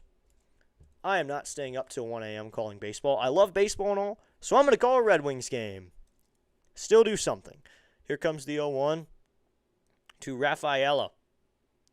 Swing and a miss and a knuckle curve, low and out of the zone. Cavalli gets him to flail at that pitch in the dirt. It'll be an 0-2 count now. So we'll probably do Red Wings games during that time. Bench is clear. They're still talking about it. And the one that gets ejected is Miles Michaelis because Michaelis was protecting Cade Cavalli. He's 0-2 here. That's why we pay Michaelis to do that. The 0-2. Called strike 3 on the corner. Rafaela wants to challenge it, but I think this one's going to only be confirmed as we're going to get the ABS here. For now, it's called strike 3. Here's the challenge, and it's a strike. Called strike 3. Strikeout number 11 for Cade Cavalli, and the Nationals have 2 challenges, and the Red Sox are out of challenges. They fail their only 2 challenges of the day. They are not doing well here in their challenges. They challenge 2, and they fail 2, and this one ends in a strikeout. We are through 6, everybody. And to you, Rafaela, for challenging that. Thank you! So we head to the 7th inning, everybody. 11 strikeouts for Cade Cavalli, who has found some strength here in the big leagues now. 11 strikeouts here in Boston. He is showing the Bostonians here in Boston, we'll just call him the Irish for now then, that he's not afraid to strike some guys out. Cade Cavalli going right after the hitters as we head to the 7th inning. 11 strikeouts. And he hasn't given up a hit since the 1st inning, and his only run isn't even earned. So Cavalli's mowing down these hitters. Oh, he just hit 100 strikeouts for the season. Let's go. Good job, Cavalli. That a boy. Those are the numbers we want to see. So they haven't even added his outing, I think, to the game yet. Or they do add it as he goes. So 21 strikeouts in the month of June, but he has 11 in this game. So this is a season high, at least so far, with 10. His season high before was 10, and he has 11 in this game. In 2025, he got up to 6. So he had 6 against the Athletics. Let's see how his debut went, because maybe his debut had a few more. He had 6 in his debut. So this is a career high of strikeouts for Cade Cavalli with 11. Good job, Cade. Cade Cavalli getting it done. Good job, Cade. Hey, oh, let's go. Hey, oh, let's go. So if you're Butera, you got to leave him in now here in the 7th inning. Might as well let him ride. He's doing great. So we head to the bottom of the 7th, or top of the 7th. Young, Lyle, and Smoonez will hit now. Now to be Tenna to pinch hit for Jacob Young. Coming set is Weissert. Here's the pitch to Tenna. And Tenna takes a pitch. That's a sinker in there called strike 1. So he's going to pinch hit for JY. Okay. Pinch hitter here in the 7th inning. Interesting move. Maybe Tenna will move over to an outfield corner. Here comes the 0-1 to Tenna. Tenna swinging a miss at a changeup, and it's an 0-2 count. Well, so Tenna will probably move to right, and Cruz will move to center. Or they'll move it more, but I think the core will be Cruz moves to center, and Tenna will play right. So, 0-2 here. Only a 220 average for Tenna this season with 3 home runs. Coming set is Weissert. Here comes the 0-2 to Tenna. Here's the pitch. Tenna takes a changeup up high, ball 1. So this is one thing. If you're a fellow broadcaster, maybe on YouTube you're listening in, and maybe you're a fan and you like to watch Nats games. Jose Tenna's name is not Jose Tena. It's Jose Tenna. Just so you know. Jose Tenna, not Tena. The pitch, and this one is lined into right field. That's a base hit. Fielding it is going to be the right fielder, Abreu, but Jose Tenna gets the go-ahead run on base. So Jose Tenna has himself a knock here in the top of the 7th inning. He was down 1-2, gets a pitch low and away, and he decides to pull it into right field. That's a good approach there. Get himself a knock. So useful pitch hit there. Get a lefty up to the plate. Give a different look to Weissert, and Jose Tenna has himself a knock. Here's a pinch hitter. So now that'll bring up Dalen Lyle here with no outs. Lyle has a knock in the game, kind of escaped himself out of a slump with that one. Here comes the pitch, and Lyle swinging a foul off. Tenna was on the move, but it'd be an 0-1 count now. So Tenna was ready to go. 0-1 here with no outs and a runner at first. 249 average for Lyle, 8 home runs this season. I mean, he hasn't found it home runs-wise, but last year, you cannot expect him to have 11 triples every year. That was just a hot streak. Here comes the 0-1 to Lyle. Lyle takes a pitch high and up with a fastball, or high and out, not high and up, those same thing. It's to be 1-1 here. Stay with us through the 7th inning stretch. The channel's going to sing Take Me Out to the Ball Game, Nationals Park style. So coming set is Weissert. He sets. Here comes the 1-1 to Dalen Lyle. Here's the pitch. Catcher set up high. And Lyle swings and fouls off that sinker, and it'll be a 1-2 count. 1-2 here in the top of the 7th. No outs. 1-1 is the tie here in the 7th inning.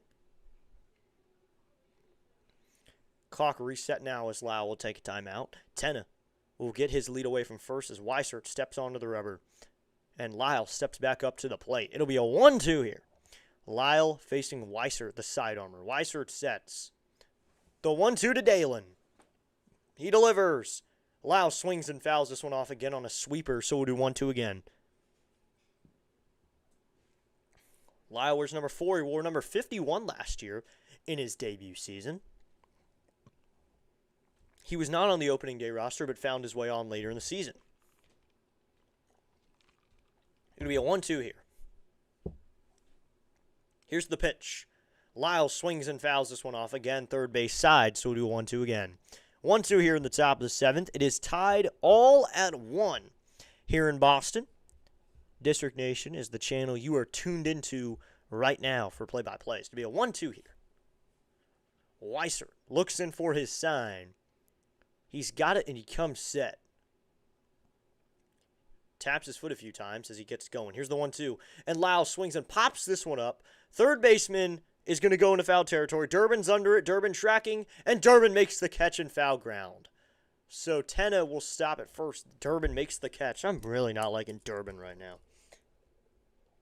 So that's out number 1. And that'll now bring up Nasim Nunez here. So Lyle pops out in foul ground. One of the worst ways to end an AB because you're fighting. Then you pop out in foul territory. So 1 out here, and that'll bring up Nasim Smunez here with 1 out. Nunez to hit from the left side. He just blew a bubble while he was getting ready to go. Wow, that's crazy. I don't see how players can do that when they're playing the game blowing bubbles. Here's the pitch. Nunez takes a sinker outside, ball 1. It's a 1-0 count.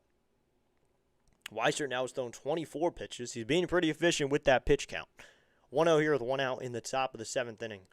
Nunez up to the plate at .233 average. No home runs yet this season, but that's not the reason we employ Nunez. We employ him for other reasons. The 1-0. And Nunez takes a sinker right in there called strike 1. So that'll even up the count at 1-1. Here with 1 out in the top of the 7th.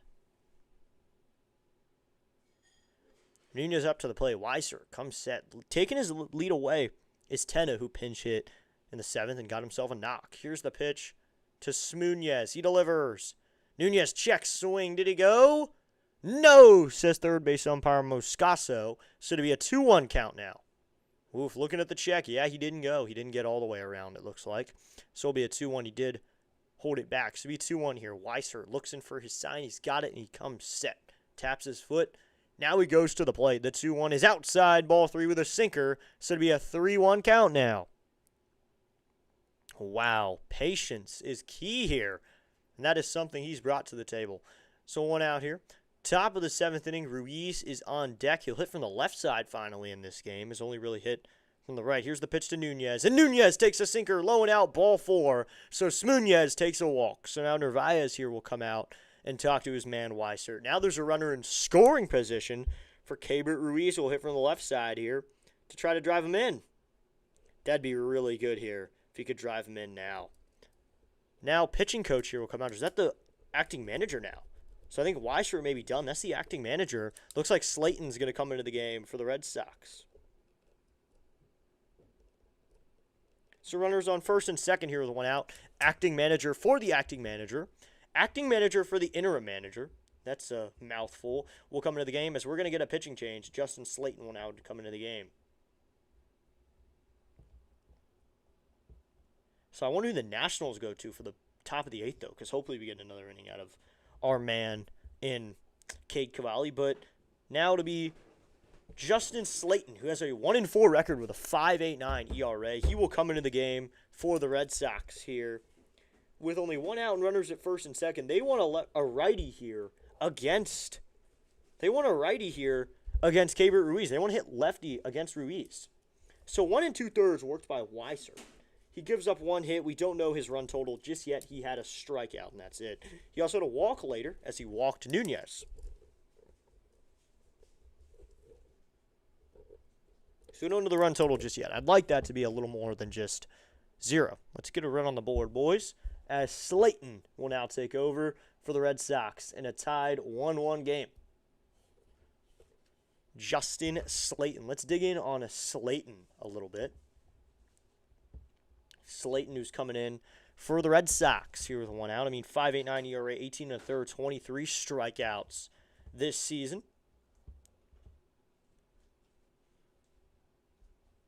So looks like we'll check on him against different sides.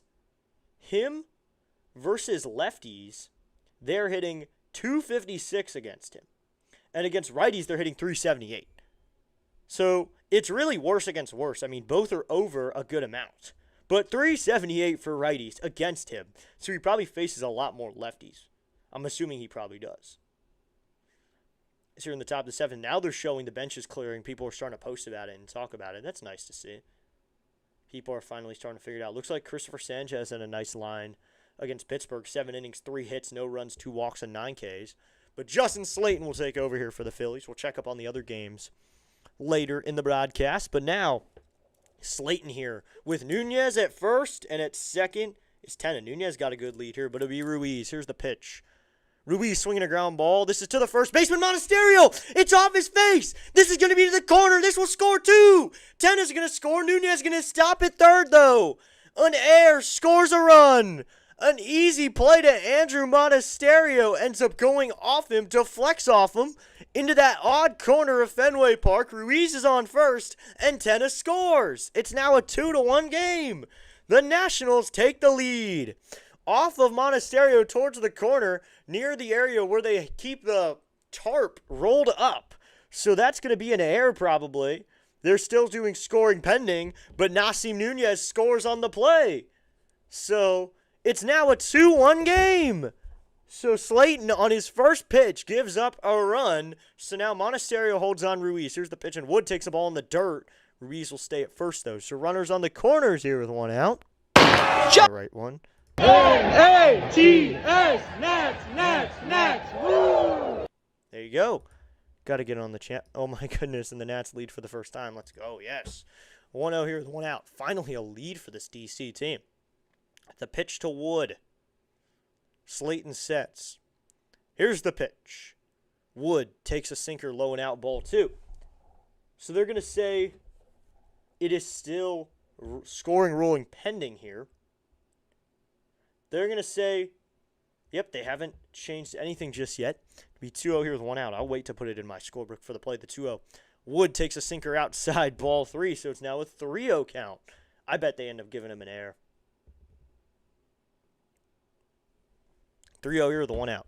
I don't think it matters that much, though. Even then, it is an earned run, I think. It'll be a 3-0 here. Here's the pitch to Wood, and Wood takes a cutter right in there. Called strike 1, and it'll now be a 3-1 count. Slayton comes in and immediately gives up that extra run. The Nationals have a lead here in the top of the 7th. They're going to say give him a single. Wow, they're going to give him a single to Monasterio. Here's the pitch, and Wood takes a sinker in there that clips the inside part of the zone, but Wood wants a challenge. This one's probably going to be off, though, because that looks like it touched. So it'll be a 3-2 here, unless this one is somehow overturned. The pitch, and that is a strike, so Wood loses a challenge. So the Nationals do lose a challenge. It's now a 3-2 count. Wood can't get that one, so the call is confirmed to be a 3-2 count. So an RBI single now for Keibert Ruiz on a ball off of Monasterio. Tena scores on the play. Nunez up to third. Here's the pitch. And Wood swinging a miss at a sweeper inside. So runners on the corners here, and Wood strikes out. That's the first strikeout for Slayton and the second out of the inning. Slayton gets his first out coming into the game. He strikes out Wood. Well, what's new there with a strikeout of James Wood? James Wood, although, has an RBI hit in today's game. He drove in the only run before this, but now the Nationals hold a 2-1 lead. So who are they going to turn to hold a 1-run lead here? I turn to the offense. Get some more runs. Here's the pitch to Louie. Louie takes a sinker outside, ball 1. 1-0 here with 2 outs, runners on the corners. 279 average for Louie, 16 home runs, 55 runs batted in. Here comes the 1-0 to Luis Garcia Jr. And Louis swinging a fly ball out to left, going back is Duran onto the track, and that one's off the wall. This will score some runs. Nunez is going to score. Going to third is Ruiz. Looks like he's going to stop, or he's going to try to score. The throw is off the glove. The throw is off the glove of Narvaez. That'll score two. Luis Garcia Jr. delivers, and it's now a 4-1 game.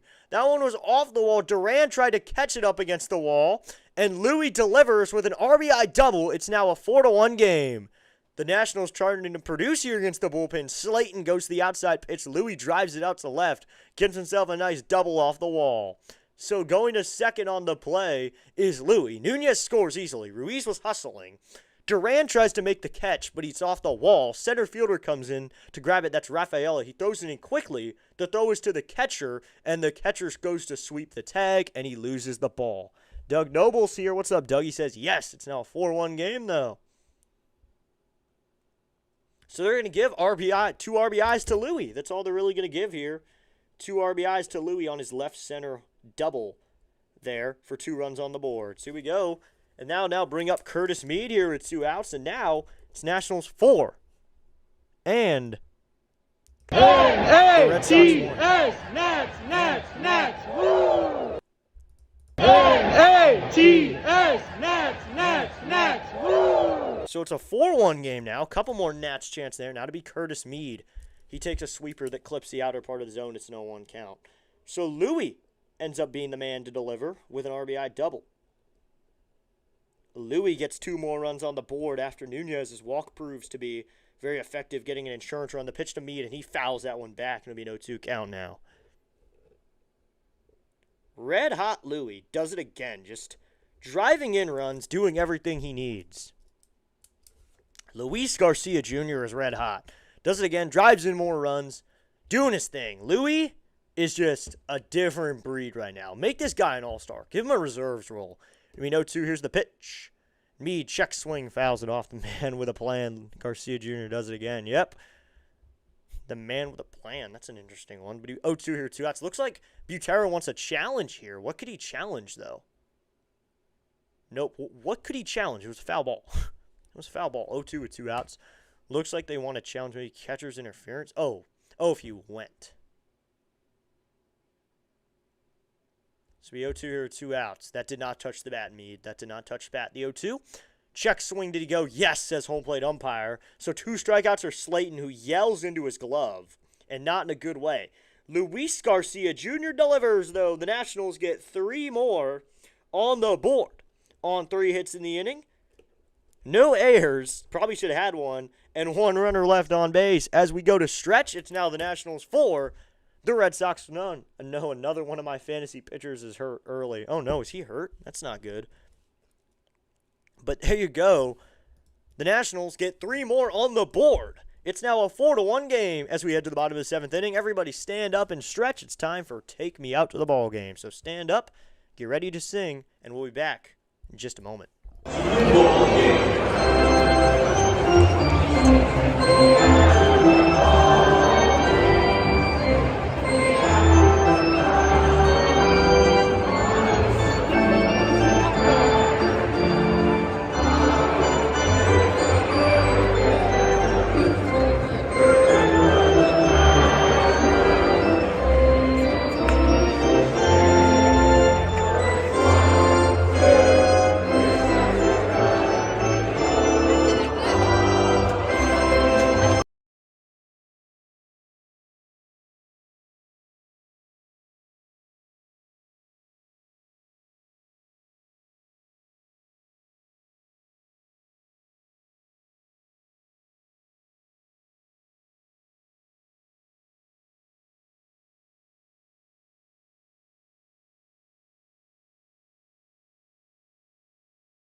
Excuse me, everybody, as we head to the bottom of the 7th. First pitch is in there for a strike on a swing and a miss, so it's an 0-1 count. Go Nats, says Chris.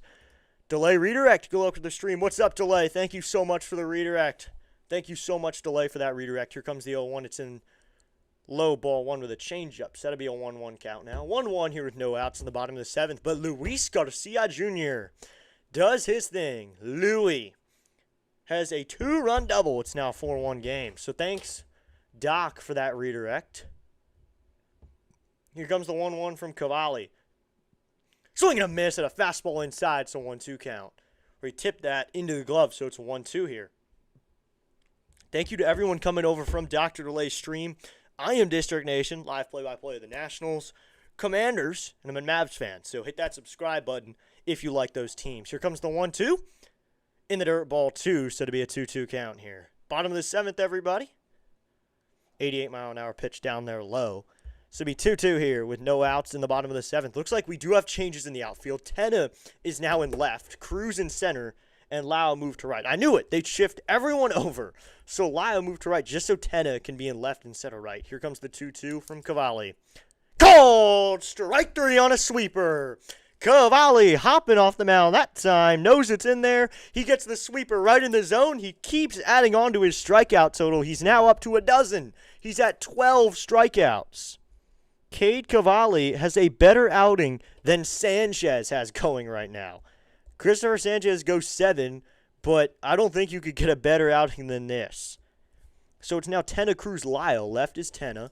Center is Cruz and right is Lyle. Cavalli will now face Monasterio once again. Has to come in for Contreras. The pitch is high and up with a fastball ball 1 to be a 1-0 count. I was just talking. I just got a chance to say hi to my brother and dad, and we all have so much respect for Meatball now. Meatball Michaelis was ready to fight when that happened. He was ready to go. This will be a 1-0 here. Here comes the pitch from Cavalli to Monasterio. Is just low ball 2 with a fastball. So it'll be 2-0 here with 1 out. 89 pitches for Cavalli, so I believe this will be the last inning for him. But it's a 4-1 lead for the Nats. He's done his job this evening.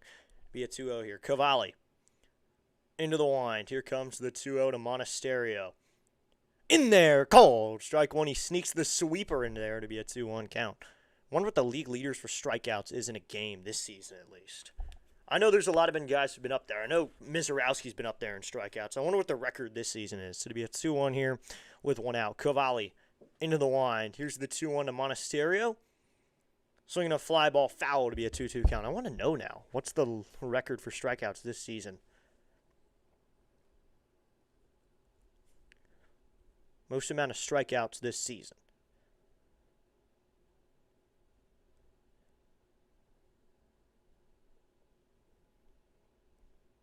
And I'd like to know who did it. So it'll be a 2-2 here. Here comes the 2-2. Swinging a foul off of the knuckle curve. He just gets a piece of it. Let's go. Thank you so much to that new subscriber. We're now at 519. Thank you so much to that new sub. Thank you so much to those new subscribers, especially you guys coming over from Dr. Delay from that redirect. Thank you, Doc, for that redirect, helping out the stream a little bit. So to be 2-2 here with 1 out. We still got those people hanging out with us. Thank you so much. Be sure to hit that like button, hit that subscribe button. Help out the channel a little bit. It's 15, and it was Mizorowski. Here's the 2-2 from Cavalli. Swinging a ground ball. This is going to be the third baseman, Meade. He makes the hop. He fires it to first in time for out number 2. Meade gets a chopper, and he makes the play this time for out number 2. So Cavalli's now at 93 pitches. Let's go. I think we can hit 520 tonight. We just need one more subscriber, and we're at 520. But Cavalli goes to a pitch that Monasterio chops to the third baseman, Meade. This time, he's ready to go, and he makes the play. I thought he'd make an error on that backhand, but then he fires it to first in time. For out number 2, Cavalli gets all excited about it that time and says, attaboy to Meade. So that's 2 outs, and that'll bring up now Jarren Duran. Cavalli into the wind. Here's the first pitch to Duran. That's going to be a backdoor sweeper, but it's not going to clip the zone. It's a 1-0 count. That one a little bit out. It'll be 1-0 here. I'd like to see Palmquist for the 8th and then Lawrence for the 9th. 2 different looks of throwers.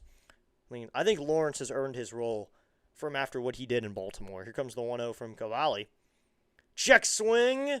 Did he go? No, says third base umpire Moscoso. So to be a 2-0 count. This has just been a really good outing for Cavalli. He's now at 12 strikeouts. Remember, this is only his second full season in the big league. This is his first season where he started on opening day. Not even opening day, he started at the beginning of the season. Here's the 2-0. In there, called, strike one. That fastball clips the low and in part of the zone to be a 2-1. Duran doesn't like the call, but the Red Sox are out of challenges, so they can't challenge it. DC Sports says, sit down. Yep. Let's go Nationals, says Ricky. What's up, Ricky? Thank you so much for tuning in. What's up, Ricky? Here's the 2-1 to Duran. That is just inside ball 3, so it's a 3-1 count. That sweeper doesn't get into the zone. Chris saying, hey to Ricky. Thank you so much, everybody, for tuning in. All of you guys for tuning in. Maybe you're coming over from delay. Maybe you've been here. And maybe you're just a Nats fan hanging out. Or a Sox fan. It's going to be 3-1 here with 2 outs. Cavalli will go into the wind. The 3-1 to Duran. Swing and a miss at a 97-mile-an-hour sinker. And it's a 3-2 count. 13 strikeouts still be great. 12 is great. That's still a dozen strikeouts. That's amazing. And he will overtake Cavalli in the strikeout, or take over Griffin in the strikeout leaders. Cavalli goes to the pitch column to call his own signal. I bet he goes to the high cheese right here. Get Duran to swing through it or get him to ground out. It'll be a 3-2 here. Cavalli has his sign. Step back wind. The 3-2. Swinging a fly ball foul on a 99-mile-an-hour fastball. He has not lost velo during the night. He's still sitting in the upper nines and touching 100 when he wants to. It'll be a 3-2 here. Maybe he's not as good as Mizorowski. Maybe Mizorowski will touch 105, but Cavalli will touch 100 too. So it'll be 3-2 here, 2 outs. Cavalli about to touch 100 pitches as well. It'll be a 3-2 here. Cavalli. Step back wind. The 3-2. He delivers. Called! Strike 3. Backdoor knuckle curve. Strikeout number 13. This one is looking. The Nats dugout is fired up. Cade Cavalli has a career high in strikeouts. Previously, it was 8. And he has 13 in tonight's game. Cade Cavalli with the outing of his life. 7 innings, no earned runs, 1 hit, 13 strikeouts. Cade Cavalli is the man.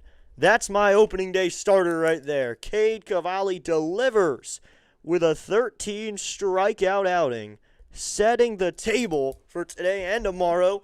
With the next 2 innings, send a message. Wilson Contreras tries to hit a helmet with me. Try to throw a helmet? Sure.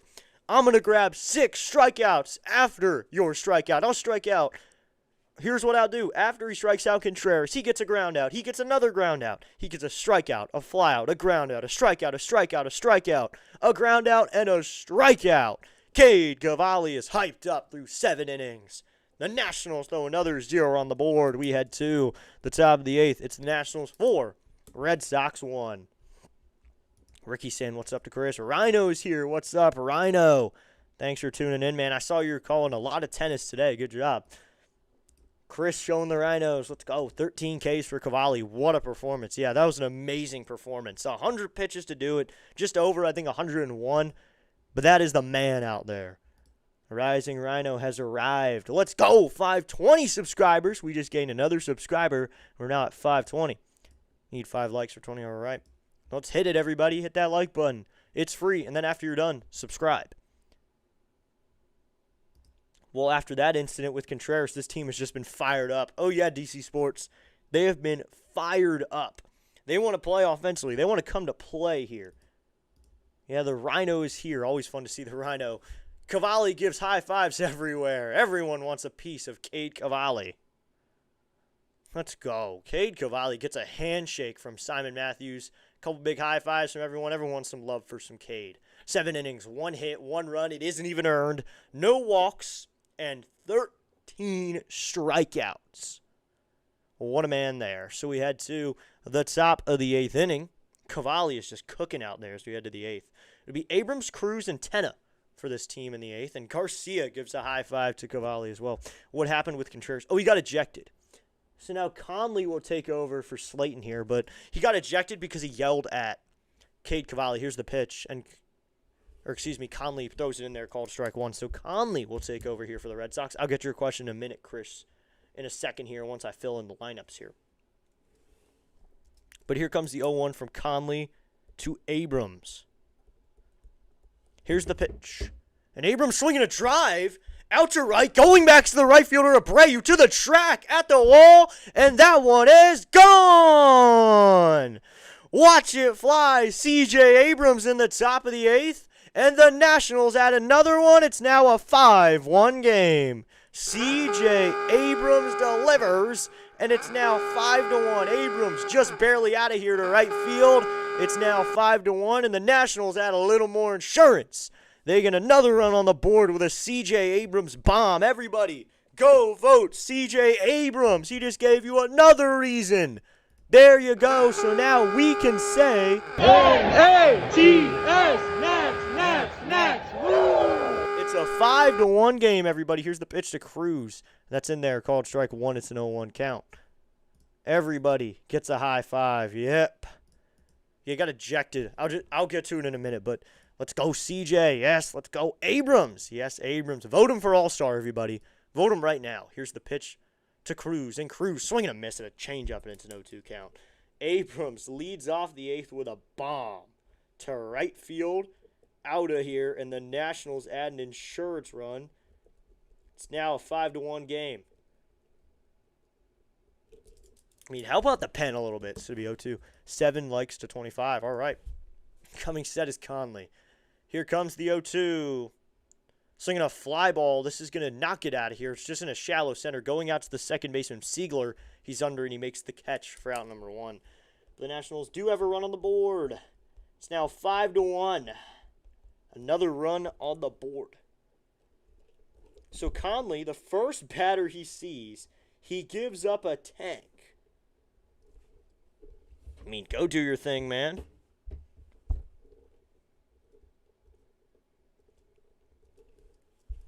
So here we go. 1 out here, and that'll bring up Jose Tena. Here's the pitch, and Tena takes outside ball 1. Thank you so much to everyone for tuning in today. Good score, Nationals. Yep, that's what I like to see. So RBI leaders, Abrams is leading. He's tied with Paez. So let's go. Abrams is still doing his thing, the 1-0. And Tena takes a changeup inside ball 2. It's a 2-0 count. So let's see, how many innings did Slayton work? I'll check here on MLB, but it'd be a Tommy Conley on the mound for the Red Sox. 7 games, no record, a 4.50 ERA, 1.63 whip. Here's the pitch. And Tena takes a fastball upstairs and high ball 3, upstairs and out. So 0.2 innings worked by Slayton. He gives up 2 hits and a run, 2 strikeouts as well, no walks. Conley on the mound for the Red Sox, though. Here comes the pitch to Tena. And Tena takes inside ball 4. So Jose Tena takes a walk, and that'll bring up Dalen Lyle. Let's add as many as we can, boys. Add as many as we can. So it looks like Orlando Revolta's now warming up the pen. Disney's getting loose. Yordan Alvarez hit a grand slam tonight, man. He's been killing it this year. Oh, that's good.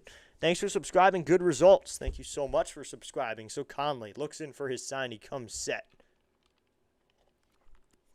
Here's the pitch to Lyle. He delivers, and Lyle takes a fastball outside ball 1. But Abrams adding another to the board and giving you another reason why you should vote for him for All-Star. Go vote now. I know everyone here has not voted just yet, so go vote now. I know you haven't yet. It'll be a 1-0 here with 1 out. Conley sets. Here's the pitch to Dalen Lyle. He delivers, and Lyle takes a changeup outside ball 2. It's a 2-0 count here with a 1 out in the top of the 8th inning. If you're just joining us, this is District Nation live play-by-play. We also cover Commanders football. We're covering some Mavericks basketball as well. Those are 3 teams we cover. And we're Navy football fans. That's kind of the team we cover. Sometimes when we cover college football, because I do PA for my high school, I'm going to start doing that this year. I'm going to start doing PA for my school, the 2-0. And Lyle takes a fastball called strike 1. That one's out of the zone, but he's going to take it as it is, so to be a 2-1 count now. 2-1 here with 1 out in the top of the 8th inning. Coming set is Conley.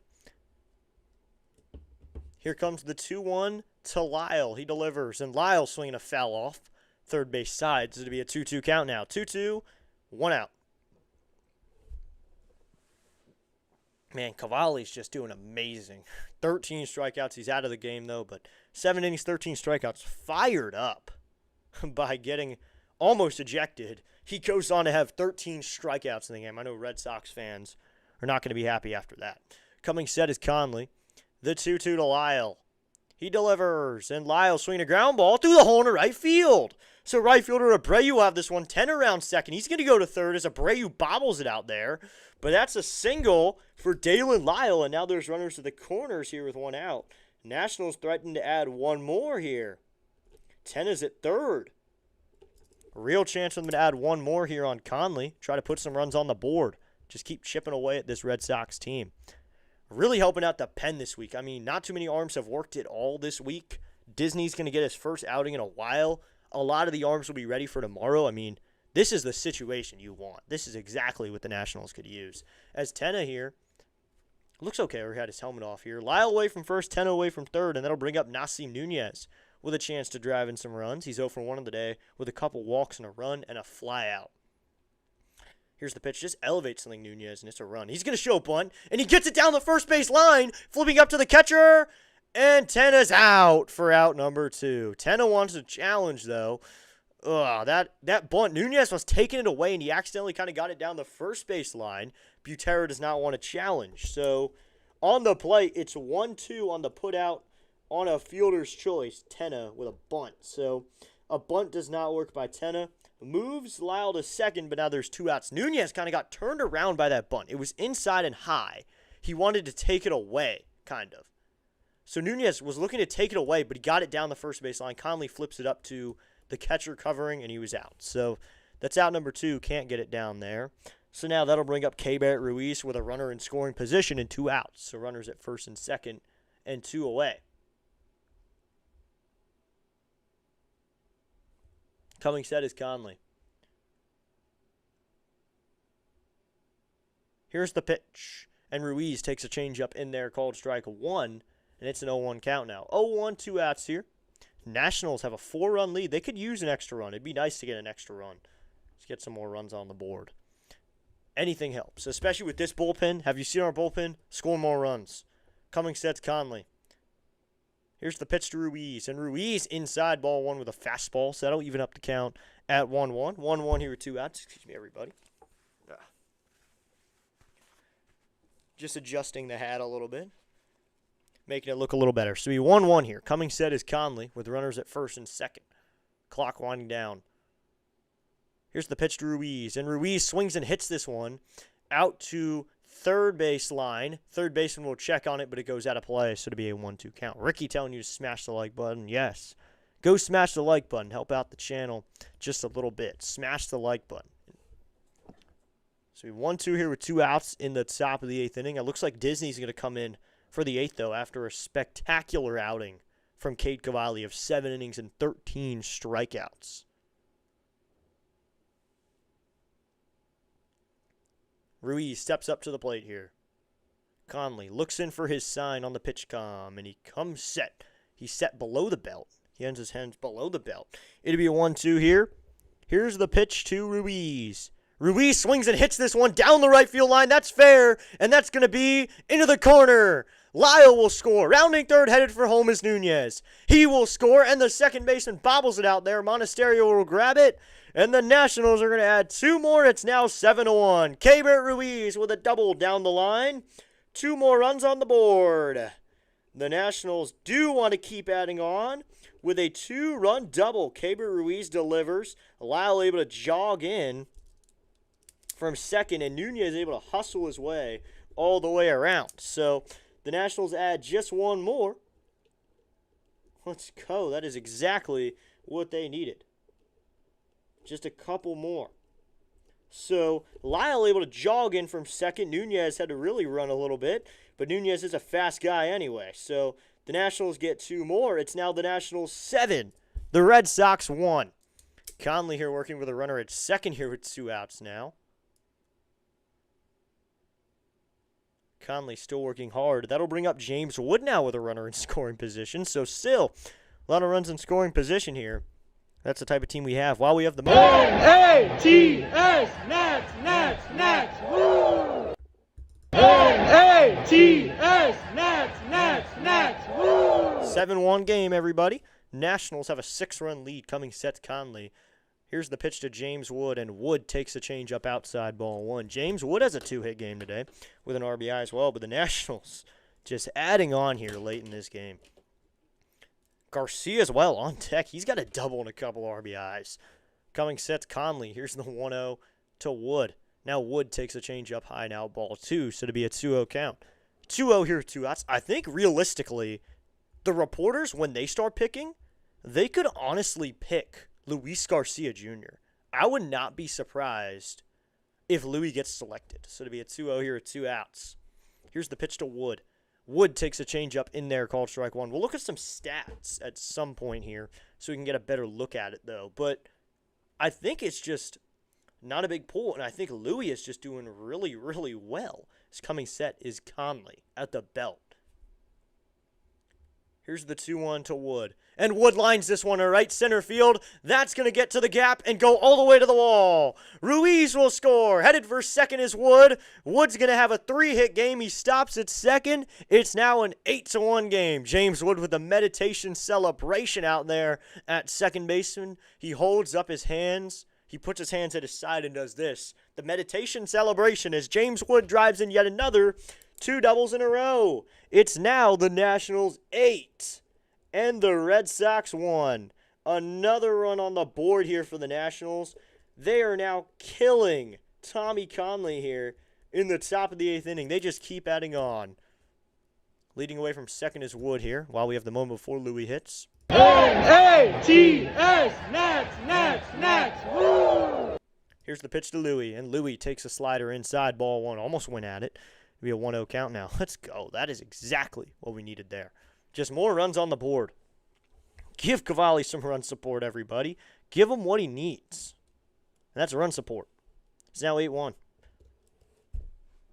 Here's the pitch to Louis, and Louis swings and grounds this one foul, so it'll be 1-1. So Conley's ERA is just going to be tanked after this game as the Nationals put up a bunch on him here. They put up 4 on him, and they still are threatening with a runner at second. And majority of this is happening with 2 outs after Nunez has the fielder's choice to make out number 2, then Ruiz doubles, and then Wood doubles. So a couple of these have happened with 2 outs. Most of the runs have scored with that. Here's the pitch, and Louis swings at a high fastball, and it's a 1-2 count. Wood with an RBI, Ruiz with a couple RBIs, and then Abrams with an RBI. Got this rally going with a home run to start the 8th. More of a reason to vote C.J. Abrams for All-Star. Coming sets Conley, the 1-2 to Louis. He delivers, and Louis swinging a foul, and it'll be 1-2. He just gets a little piece of that one. So do 1-2 again. Nationals cooking out there. So I just got a text. Do you think 7 is bulletproof?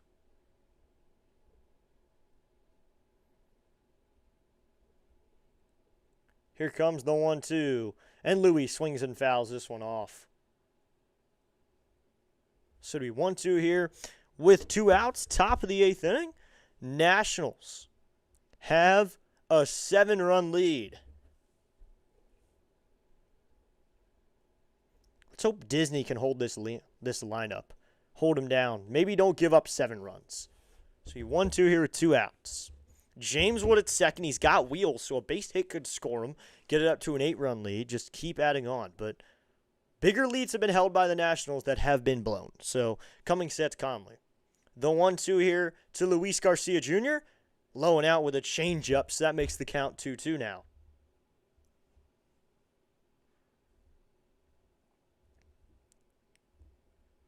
Two here with 2 outs. Coming set is Conley. He waits. Now here comes the 2-2 to Louis. Garcia swings and hits this one.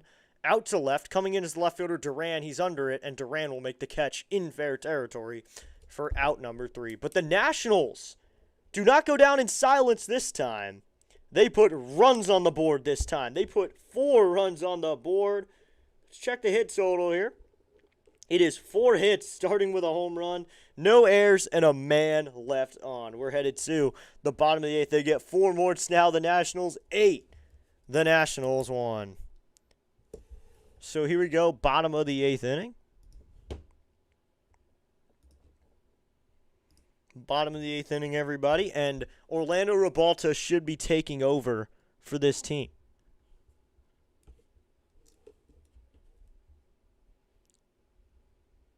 Let's hope they can at least hold this. 7 runs. I feel like 7 runs should be enough. I feel like 7 runs should be a good amount. Let's see what Orlando can do. Disney will come into the game. Orlando Ribalta has had save situations he hasn't been able to hold. Let's hope this isn't a save situation. I think Cavalli's going to be yanked. I mean, he was sitting with his hat off. That's usually a sign that he's out. He was at 13 strikeouts over 7 innings, 1 hit. Let's just give it to him. So, trying to look here, he was at 100 pitches on the dot. Take him out. Bring in the bullpen. They would not bring him back out. That would be, I don't see the reason behind that. To give him maybe one strikeout just to do that. I mean, it's not worth it. You just got to take him out. Understand the outing is over. It was a fun outing, but he's over. 13 strikeouts, though. What an outing for Cade Cavalli. You got to tip the cap. Give him what he deserves, everybody. He deserves a nice little after the end of the game. Thank you! One of those. So we'll head to the bottom of the 8th. Let's go, Cade. Hey, oh, let's go. Hey, oh, let's go. So we go, everybody.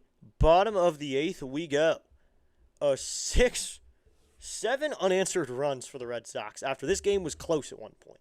As we head to the bottom of the 8th inning, we'll see who's on the board or who's in the game for the Nationals. Disney will take over. Orlando Ribalta will take over after Cavalli is done after 7 innings. Ribalta with a great outing, though.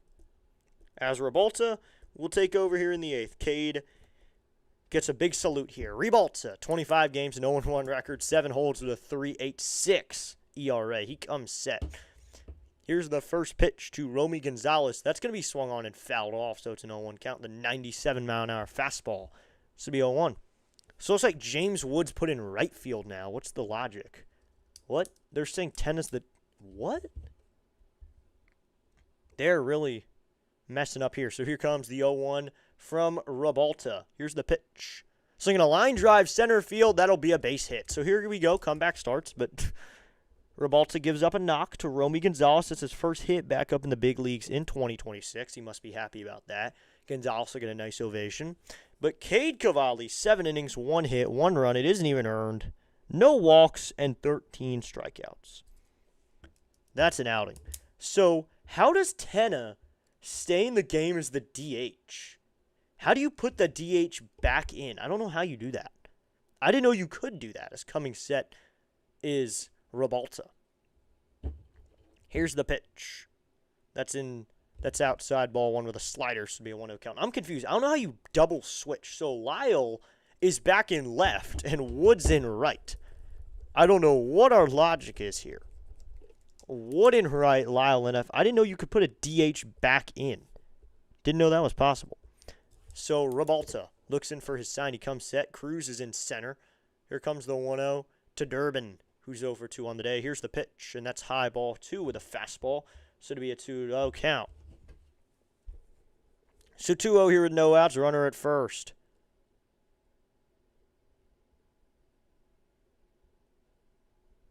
So coming set to Ribalta. It'll be a 2-0. We should be able to hold this. I think the bullpen should be able to hold this. Here's the 2-0. In there. Called. Strike 1 with a sinker. So now we'll see who they go to in the 9th. Who will they go to at least hold this down for a little while. So it'll be 2-1 here with no outs. In the bottom of the 8th. Nationals trying to hold this lead. That's the most important thing. Just hold the lead. Ribalta sets. The 2-1 to Duran. He delivers. Swinging a sword, swinging a sinker inside, and it's a 2-2 count. What a swing by Duran. Nice swing that time, so it'd be 2-2. Terrible swing on that time.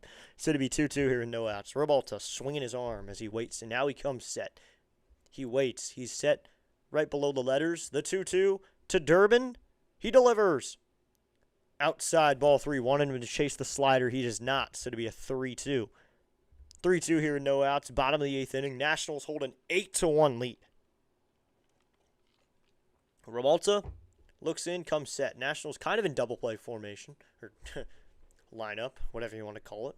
Double play depth. Here comes the 3-2 to Duran. Swinging a ground ball. Shortstop Abrams can't get to it. It's in the left field. So that's a base hit. Gonzalez will move up to second. And on first now is Durbin. Please don't let this actually happen.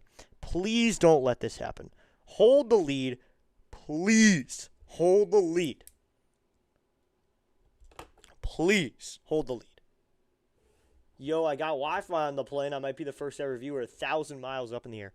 Dan, Mr. C viewed it on a plane once. Mr. C was watching on a plane once, so I think he has you beat. He was going as well on the plane, so Mr. C has viewed it on a plane before, so you're tied. You're tied distance-wise.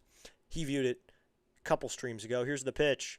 That's outside ball one with a slider to Narvaez now, the catcher here. Carlos Narvaez is over 2 on the day. So 2 hits. That's the first hit this team has gotten since the first batter of the game in the bottom of the first. Rebalta gives up hits there. Here's the 1-0 from Orlando. He delivers. Swing and a miss. It'll be a 1-1 count. Yes, get the eagle and the like button. Come on, really crank up that defense, Nationals. Yes, get the defense going. And yes, Mr. C has viewed it at sky high. So he has viewed it in the air before. So not the first. Mr. C has before. But still, it's cool that you're viewing it on a plane. Coming sets Rebalta. The 1-1 here to Narvaez. Rebalta sets. He delivers the 1-1. That's down low with a slider, so it'll be a 2-1 count. That 89-mile-an-hour slider doesn't touch.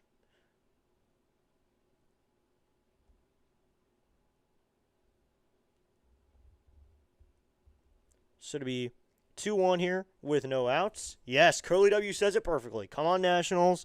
Don't play with your food. So it'll be a 2-1 here. You can't play with your food. The 2-1 to Narvaez. Swinging a ground ball. Third baseman me can go to second for 1. To first for 2. In time. 5, 4, and 3. What does that equal? I believe it equals 2.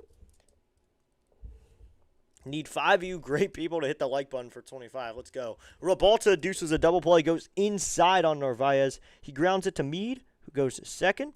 Then Nunez goes to first after kind of double clutching, but he does go to first in time.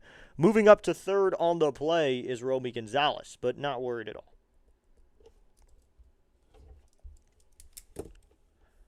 Here comes the pitch to Chang, and that's in there. Called strike one. He checks, swung on it. So it'll be 0-1 here with 2 outs. 0-1 here in the bottom of the 8th inning. So Chung-Shi Chen actually was a national earlier. Here comes the 0-1. Swinging a line drive down the right field line and foul. He was claimed by the Nationals in January. Then 2 days later, we dropped him. What the doctor ordered. Yep. 5 plus 4 plus 3 equals 2. So there's 2 outs here in the bottom of the 8th. Rebalta went to the rosin back. He has an 0-2 here on Chang. Here comes the 0-2. The pitch. Just low, ball 1. 1-2 now with 2 outs here in the bottom of the 8th. Try to get something done, boys. Try to get something done. Just do it right here. 1-2 here, 2 outs. Rebalta swinging his arm. He sets. It'll be a 1-2 here from the belt. He delivers to Chang. The pitch. Swinging a foul tip, and it'll be 1-2. So 1-2 here with 2 outs in the bottom of the 8th inning. 2 outs here. Nationals hold a 7-run lead. Not 7-1. It's 8-1. Rebalta just trying to do something here. With 2 outs in the bottom of the 8th, he has Romy Gonzalez at third, who's taking a really good walking lead here. He is halfway to home. This is a huge lead. Now he takes a few steps back. It'll be 1-2. Here's the pitch. That's high and out, ball 2 with a changeup. I think back pick him right here. That lead was halfway down the line. This will be 2-2 here with 2 outs in the bottom of the 8th. So it'll be 2-2, 2 outs. Rebalta comes set. The 2-2 to Chang.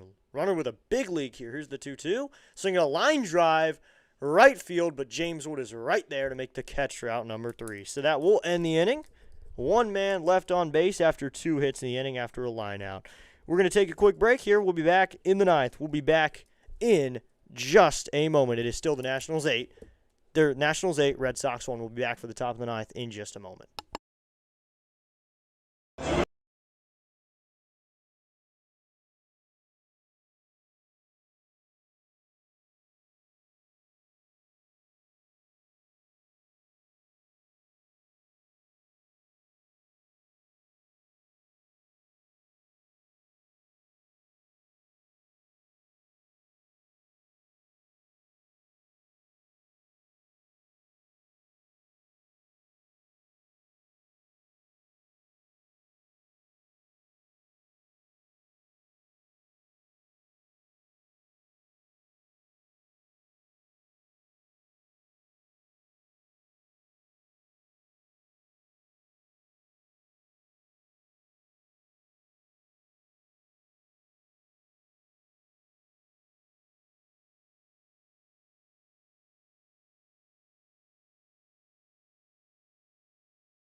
So we go top of the 9th inning.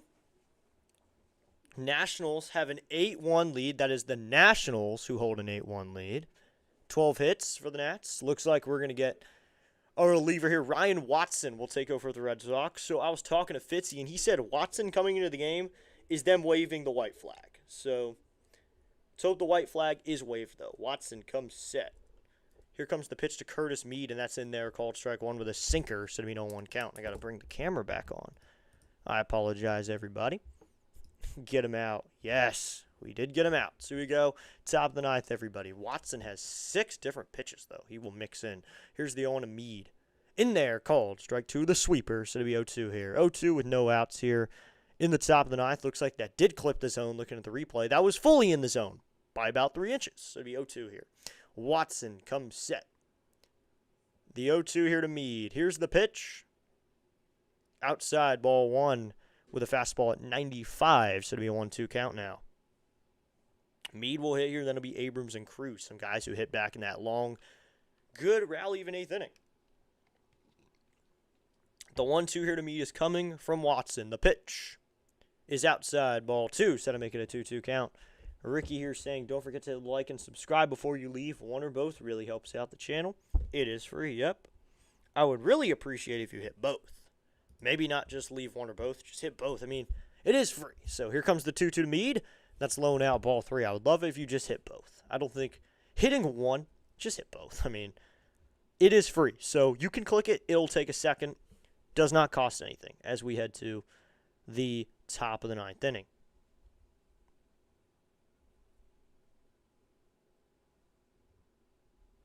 It'll be a 3-2 here. Here's the pitch to Curtis Mead. Swinging a broken bat up the middle, but the second baseman is playing there. He charges in. Fires to first in time for out number 1. So Watson gets out number 1 on a 4-3 ground out by Curtis Mead. So that'll bring up C.J. Abrams now. So now here, Mead just kind of grounds that one up the middle with a nice little ground baller up the middle. So that is out number 1.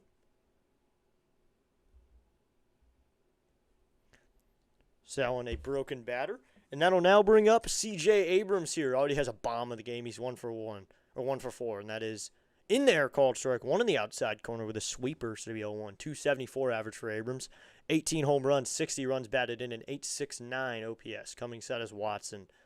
Here comes the 0-1 to C.J. He delivers. And Abrams swings and fouls this one back, and it's an 0-2 count now. 0-2 here with 1 out in the bottom of the 8th. Come on, boys. Just get something on the board here. Put anything together. It'll be 0-2 here. Watson comes set. The 0-2 here to Abrams. Here's the pitch. Swinging a fly ball out to left, going out to the third baseman, Durbin. He's under it, and Durbin makes the catch for out number 2. So 2 quick outs now, and that will now make Abrams 1 for 5 on the day with a couple strikeouts, but a bomb. And that'll bring up Dylan Cruz now, who's 2 for 4. Now Zach Kent warming up in the pen for the Nationals for the bottom of the 9th inning. That would be really, really, really nice for this team. We have a comfortable lead. Let's go bullpen. Yep, Curly W Express, we do have that. Now we just got to hold it. So 2 outs here, and that'll bring up DC3 here. Coming sets Watson. Here's the pitch to Cruz. And Cruz swinging a chopper up the middle, but the second baseman, Siegler, playing there. Fires to first in time for out number 3. First baseman, Monasterio, had to hop a little bit. That will end the top of the 9th inning on a 1-2-3. No runs, no hits, no runners left on base. What do the bottom of the 9th, everybody? It's an 8-1 lead. Red Sox losing by 7 here. Trying to get runs on the board, but the Nationals will go to their Zach Kentman. Zach Kent will come into the game for them. So this is the second night in a row Andrew Monasterio has had to come into the game. Really interesting, in my opinion, as we head to the bottom of the 9th. Second time Contreras has had problems as we head to the 9th. Robalta works a decent 8th inning, and then Kent will come in here for the 9th. After Robalta works 1 inning, he gives up 2 hits, no runs, of course none earned, no walks, and no strikeouts. As we head to the bottom of the 9th inning, it is an 8-1 game. Nationals hold the lead.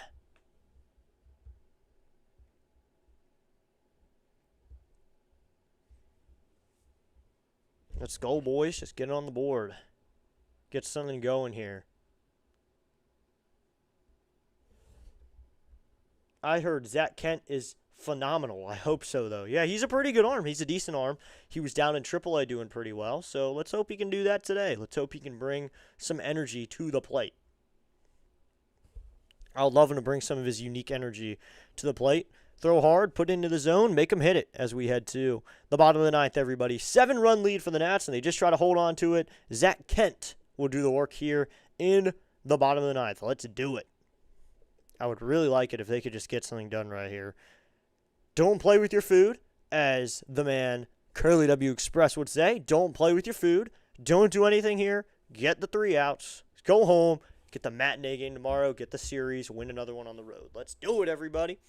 And then that's a 2-game win streak coming home. So, and I know tomorrow we got Awesome Andrew, who's a great arm. Awesome Andrew, one of our best starters. It'll be the top of the order for the Red Sox here, as it'll be Siegler, Rafaela, and Abreu for the Red Sox in the bottom of the ninth inning. Zach Kent will take over now. Kent will take over for the Nationals. Yet another righty out of the pen. So far, all righties for the Nats in this game. Kent comes set. He'll face the top of this order. Here comes the first pitch to Siegler. That's going to be in there, called. Strike one at the top part of the zone. It'd be an 0-1 count. Don't play with your food. Yes, don't play with your food. 8 games for Kent. A 4.76 ERA. No record, no holds yet. He comes set. The 0-1. In there, called strike 2. The slider. Should be an 0-2 count now. 0-2 here with no outs in the bottom of the ninth inning. Let's go, Nats. Coming set is Kent. Now he steps off. Come on. Hey, oh, let's go. Hey, oh, let's go. Kent looking in for his sign. He comes set. Nationals hold a 7-run lead here. Can the bullpen even hold that here? Here's the 0-2. Inside, ball 1 with a slider. So it'll be a 1-2 count now. 1-2 here in the bottom of the ninth inning. Nationals down to 1 ABS challenge. The Red Sox were completely out, so it's basically just the umps game now. The 1-2. Swinging a ground ball. This can be the second baseman Nunez. Chopper. He will fire to first in time for out number 1 over to Louie. So that's out number 1 of the bottom of the ninth inning. And that'll now bring up Cedon Rafaela. He's over 3 with a ground out and 2 strikeouts. 1 swinging, 1 looking. Just showing Cavalli's dominance. Summing it up with Rafaela. Getting ground balls and strikeouts as we head to the ninth with 1 out. So 1 out here. Cedon will hit 280 average, 7 home runs, 35 runs batted in. Coming sets Kent. Here's the first pitch to Cedon, and that's going to be just outside ball 1, but Ruiz immediately taps his head, and that's going to be one time I agree with him on tapping his head. So let's go. Let's see the ABS now. The pitch, and it clips the zone. The Nationals are correct, so that call is overturned. The Nationals actually win a challenge, and it's an 0-1 count. Overturned from a 1-0 to an 0-1. Good job, Ruiz. Thank you! Should be 0-1 here. Here's the pitch from Kent to Ruiz and Rafaela. And Rafaela grounds this one. Third baseman Meads got it. Fires it to first on the run. In time. Over to Louie for out number 2. So 2 quick ground outs. Ruiz, good job overturning that one. Still gets the ground out. 2 outs now, and the Nationals are 1 out away from putting away this victory and tying the series all at 1. 2 outs here in the bottom of the ninth. That'll bring up Wilyer Abreu to face Zach Kent here in the ninth. So Zach Kent's kind of our 2024 Tanner Rainey guy. When we're up 10 or down 10, up a lot of runs, down a lot of runs, he'll come in. Here's the pitch. Curveball in there, called strike 1, and it's an 0-1 count. 1 more, says Curly W Express. Yep, just 1 more out. We're out of this. That'd be great. Here comes the 0-1 to Abreu. Swinging a bloop out towards center field. Going out as Abrams. Coming in as Lyle. The sliding catch not made, and they triple over each other. Cruz will fire this one in. That's going to be a base hit out there towards the left field hole. So Abrams and Cruz and Lyle will check on each other. So Abrams coming out. Cruz coming in. Lyle coming in as well. And Abrams and Lyle kind of collide out there. They do high-five each other, though. Make sure they're okay. Just not a great read there by either one of them. Abrams is kind of running backwards there, and Lyle is looking in. So just not a good view there. Looks like we got another subscriber. What's up? He says, let's go Nats. Snickerdoodles here. Let's go. What's up? So Lyle and Abrams kind of both trip over the ball, kind of. So we're probably going to get a base hit here. So now that'll bring up Andrew Monasterio. Kind of ironic that this guy is going to be the last one up with the roller coaster he's been through during this series. So we're going to give him a base hit here off both of them. Kind of deflected off of both of them. Here's the pitch to Monasterio. Swinging a line drive caught by the third baseman Meade, and that will end the game. One hit in the inning for the Red Sox, but they can't get it done. One hit and one man left on base, and the Nationals are going to take the win. Final score, the Nationals 8, and the Red Sox 1. 8 runs, 12 hits, and 1 error for the Nats. 1 hit run, 4 hits, and no errors for the Red Sox. That will do it, everybody. The Nationals get an 8-1 win, and they do it. Sounded like it landed in the Bermuda Triangle, says Doug. That is basically where it did. Curly W in the books. Yep, a curly W into the books. The Nationals get the victory, and they're now once again above 500. The Nationals will get it done. There you go, everybody. Get it done. Let's go. Bang. Yes. Let's go. Ooh. Fireworks in the chat. The Nationals get it done, everybody. This time, it's better than Game 1. Yesterday, they have problems. This time, Cade Cavalli says, I'm not going to give a starter problems.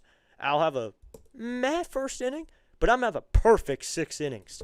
6 innings, 18 batters faced, all 18 retired. He let 2 batters on the entire game. When he left the game, they started giving up hits. He gave up 1 hit to the first batter he faced and did not give up another hit for the rest of his outing. 13 strikeouts, too. That is amazing. What an outing by Cade Cavalli. That is an outing, man. Tomorrow it's going to be Awesome Andrew to take the mound. See if he can have a similar outing. But that is where we're going to end it, everybody. Now, I'm going to get you ready for tomorrow. The Nationals do get the win.